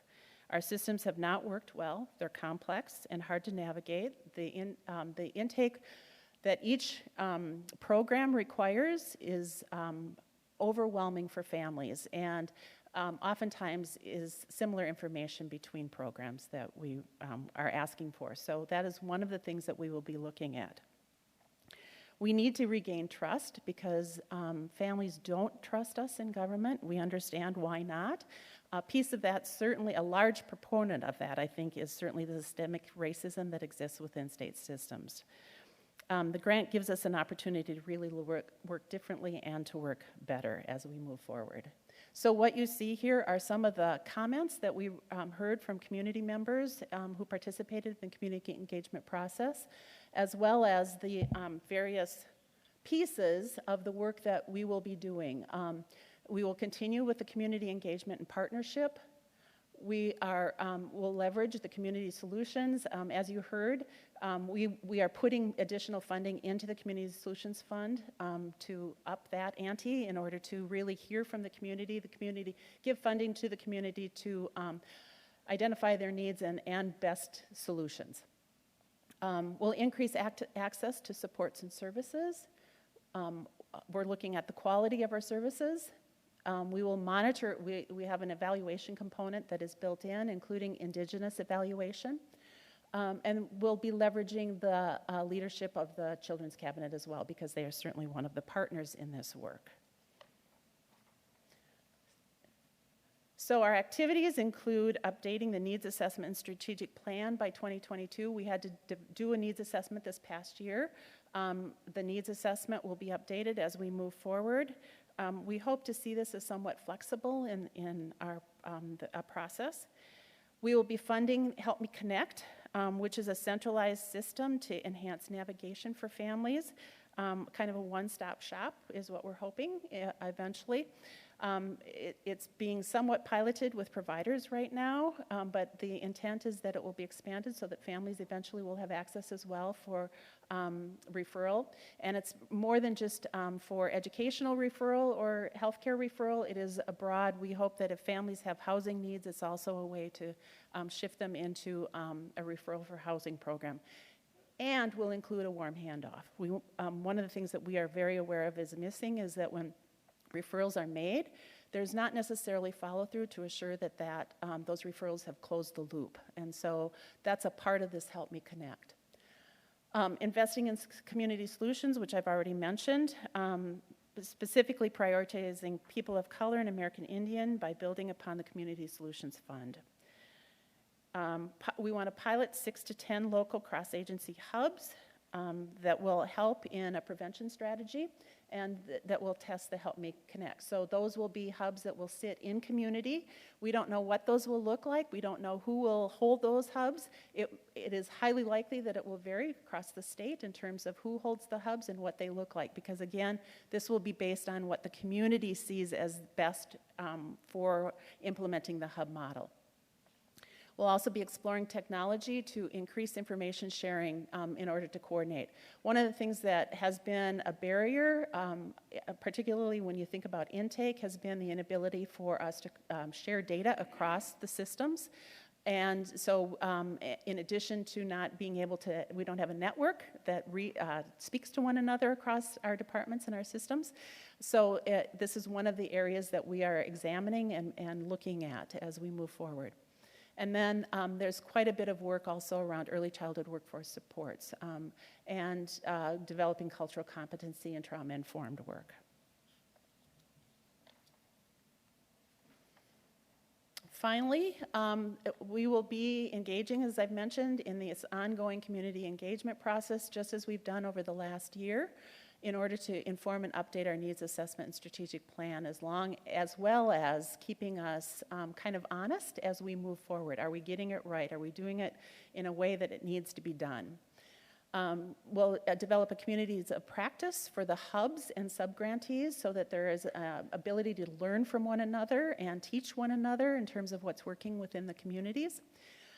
We'll have a communications contract so that we are certain that we're providing our materials in translated format as well as online, that we have graphics and that it's done in plain language so that it really is accessible to families and communities. And then, of course, as I mentioned, there is an evaluation component as well, and we'll have an expert on Indigenous evaluation, and as well as partnering with some existing evaluation work within the state, Results First, Whole Family Systems, and Community Solutions, and any other that might be out there. So that's it on my part. If you have specific questions beyond what I might be able to answer, because this is really high level, there is a website as well as an email that you can send questions to, and we can respond as well. We're going to take some questions. Okay.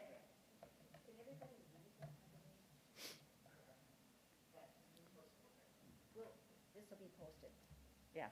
Okay. So, Senator Ralph, how about you come up, and then, but the rest of you, I'm sorry, we're giving him senatorial privilege, but if you have a card, then we'll collect. So, he's going to get you a mic. Okay, got it.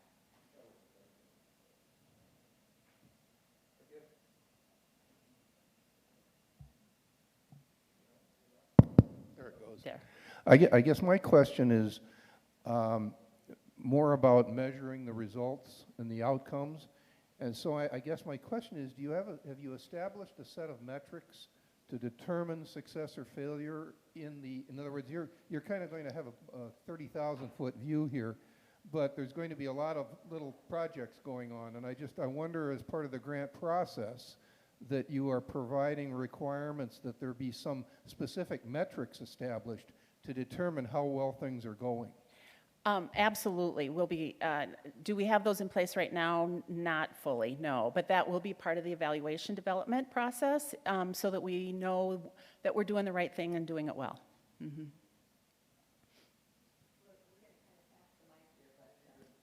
Jane. We'll pass the mic, but we do have a question about am I on? There. Who or what agencies are in the community engagement group? Now, so that kind of gets to the question of, with the contracts, will there be RFPs? It'll be new. It'll be new. Yeah, there'll be RFPs that will go out.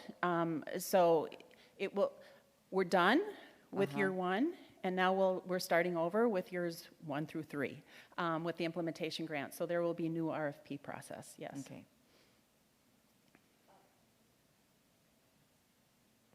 What I was really interested in is you had talked about the community engagement, not the specific grants, but where you were getting your information about how to reform the system, and who and what are those people or agencies or people? This past year, and I'm not going to be able to get all of them off the top of my head, but it was the Minnesota Initiative Foundations. Had a grant, the Children's Defense Fund had a grant, and Minnesota, the Indian Women's Resource Center are the 3 that I can think of off the top of my head. I think there were probably more. There may be somebody out there who could answer that better, but they're the ones who took the questions out to the community for us because they've got the relationships, we don't, and did the community input, brought it back to us. It was analyzed. We took it back out. We listened again, took it back out, listened again.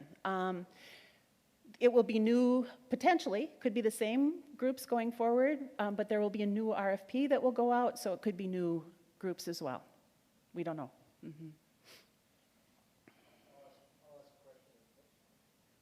Questions, as long as this, there we go.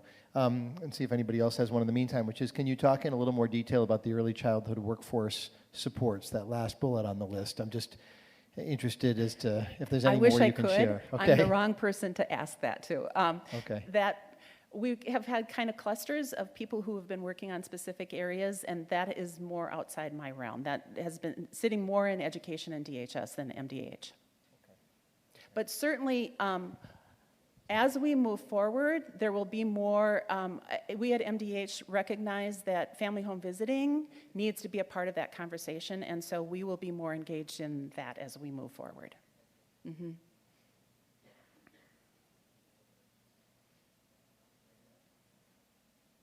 Well, we'll want to hear from you soon and again. Happy to.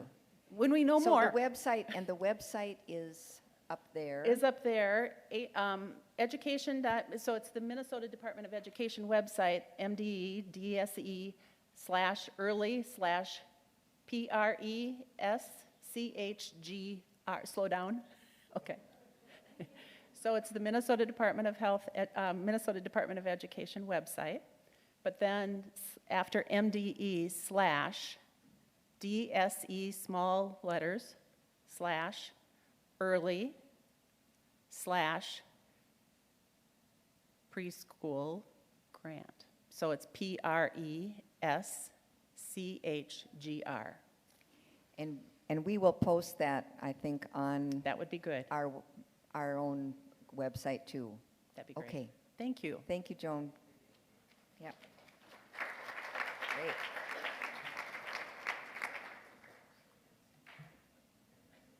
So the Family Child Care Task Force is going to report next, and we have Representative Waslick here. Thank you. Thank you.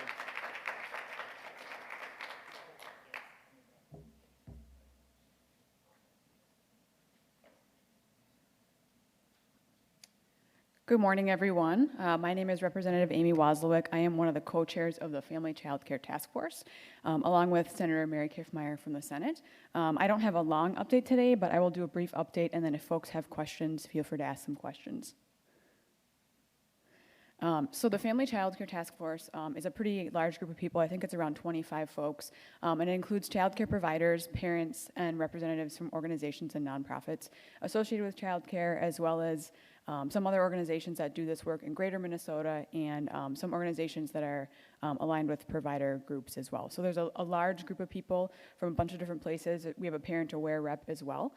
We had our first meeting in September of last year, and we've discussed several of the duties and made progress on a few of them, and I'm not gonna read all of the duties, but I just wanna highlight the few that we've talked the most about. So the couple that we've talked the most about as a task force were duties 1 through 3, and those revolve around identifying difficulties that providers face regarding licensing and inspection. And so part of our role with that is that we're working with the Children's Cabinet. Stephanie mentioned this briefly in her update. We're working with the Children's Cabinet to get a survey sent out to providers who have closed their child care businesses in the last few years to find out more specifics about why they closed.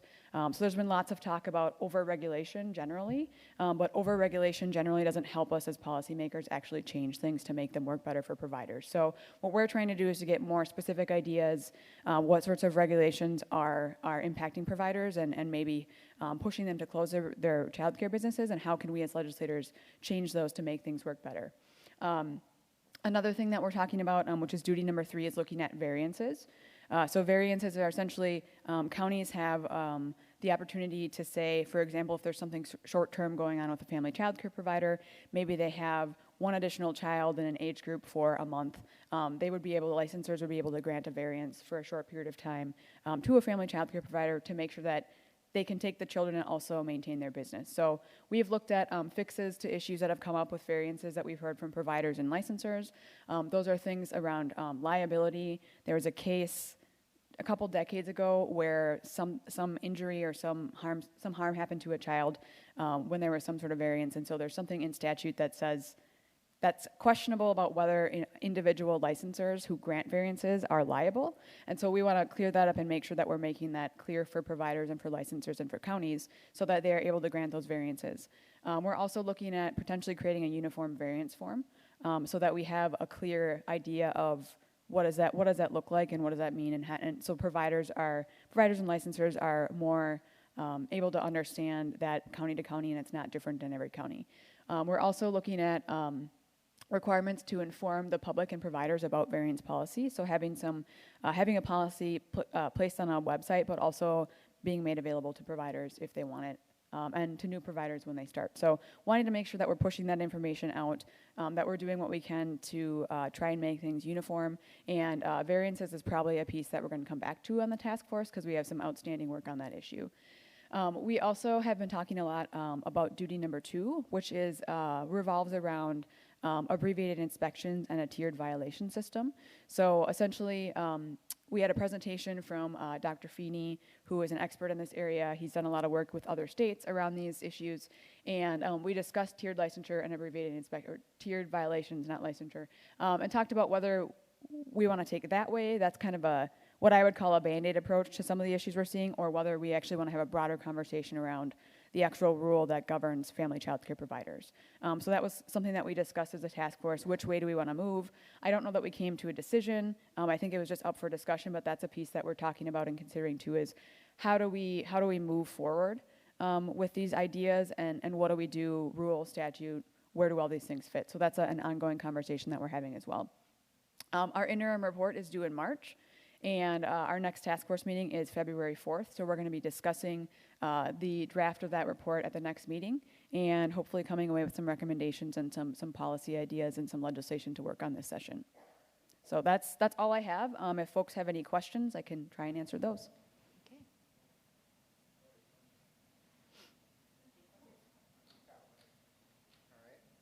I'll just ask my colleague if she can expand just a little bit on the point about the rule. It's in the second to last bullet there, because I was really shocked to learn that our child care regulations for family child care, I think probably they all, but certainly this set dates back to the 1980s. So it sure seems like it's time to redo those. But if you can talk about that. Yeah, and we had talked about that in the context of when we're looking at big changes like tiered violation system and the abbreviated inspections. Those are things that are pretty big changes, and so our discussion revolved around, do we want to try and work on that, or do we want to actually look at this rule and try and discuss having a rulemaking process to update the rule, talk about what's in rule and statute, compare those things. And so Dave and I had a conversation with Senator Kiffmeyer about that. We want to know what's in rule and statute first, and then have a conversation about what do we do going forward. The rule is very outdated, and there are things in there that we've kind of tried to tweak along the way to make them work better, but I think an overhaul of the rule is where we need to go. If we're going to make any progress on these issues that family child care providers are talking about, we really need to look at the whole system and what we can do better within that system to make things work for family child care providers. I have a question. I'm on, okay.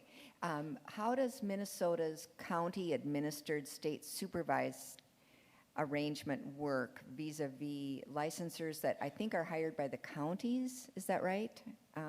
That seems to be a difference of application sometimes. Yeah, so I think that's one of the issues that's actually come up on the task force is DHS. They do child care centers, and then the family child care providers are actually the licensors are county staff, and so the county is in charge of that process. And so what we see across different counties across the state is that people are doing things differently, which can lead to a lot of confusion for folks in different counties, especially when they're reaching out to ask for help. And you have to know the specific county, whether it's variance policy or something else, when you're trying to help problem solve. So I think that's a piece that we're looking at with a lot of these things is how do we, is there any work that we can do to make that anything more uniform across counties? We don't want to say you have to do it this way, but if there's something that is a pretty simple thing like the uniform variance form that we talked about, if there's something that we can do in that realm to make it easier for providers to understand and easier for folks to navigate that system. You have providers move from one county to another, and now everything's different. So wanting to make sure that we're doing what we can to address those concerns, so that when there is any sort of shifting around, that people, it's not like it's a whole new system. Right, got it. Okay. Hello back there. Anybody else? Well, I think, oh, sorry. Oh, can you say more about the tiered licensure? Yeah, and actually that should say tiered violation. I put the wrong word in there. So essentially what a tiered violation system is, we have a little bit of that right now in the state. We have a fix-it ticket, which would be like a lower level. So generally when they think about a tiered violation system, it's risk-based. So what is the risk to the safety and health of the children in a child care setting? And so you would have, those low-risk things would be like a fix-it ticket. The next level would be, I don't know what we would call it, but there would be several levels.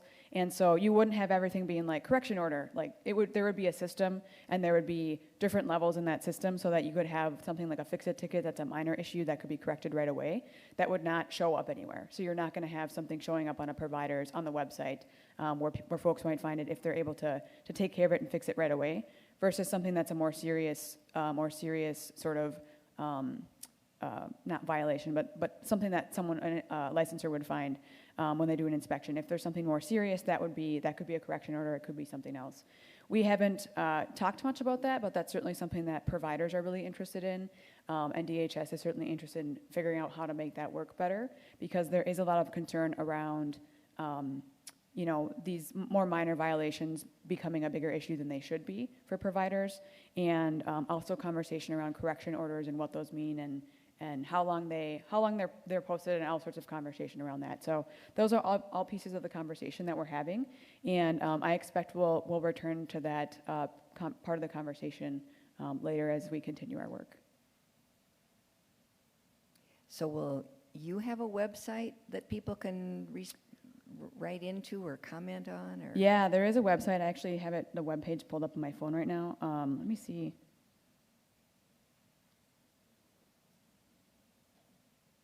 It's really long, but if you, it's really deep on the DHS website. But if you look up Family Child Care Task Force Minnesota, it brings you right to the webpage, and it has a list of our duties that we've been assigned via statute. It has all of our meetings. It has the minutes and materials and recordings from our meetings up to a certain point, and then it also has information about membership and background info. That's great, and I think we'll find a way to post that. But thank you for that. Any other?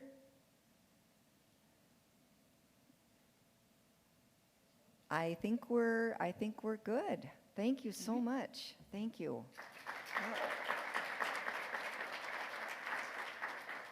So I think we're wrapping. So typically Senator Ralph and I wrap up. He unfortunately had to leave just a few minutes ago, just a little bit early. But I want to thank everyone for coming and for the work. I want to make sure, especially to thank and acknowledge, if we could have the members of Elders for Infants please stand, and so you can be recognized. The Avengers of Early Childhood, as I like to call them. This is, I was explaining to some folks for whom this is their first time, this event is really held together with a little bit with duct tape, and it's all volunteers. And so just want to recognize Melanie Hazlip, who's a St. Kate's student, who's working with my office this year, and she's helping to coordinate the forums. Yeah, if we can applaud Melanie's work. And my legislative assistant, Polly Sirkvenik, was here, and so it's a number of us doing this on coming together to make this happen. And so I just want to encourage all of us this coming legislative session, especially to be looking for as many opportunities as we can to collaborate and to move things forward. I think you could note, many of us involved in politics could note a number of flashpoints that we potentially sort of touched on. There's various issues involving child care regulation and the child care assistance program, and for some folks, various other issues. The more that we can have the needs of young kids and their families in mind in the coming months, and the more that we can push, and there's going to be disputes and issues in various other areas, but the more that we can be pushing forward together in this area, and recognizing that as we do that, of course, we all benefit. And so I hope that we can do that together. We're going to let you have a little more time in your day, which seems like not a bad thing, down a few minutes early. Thanks so much, everybody, and then look for another forum in just a few months. Thanks so much. Appreciate it.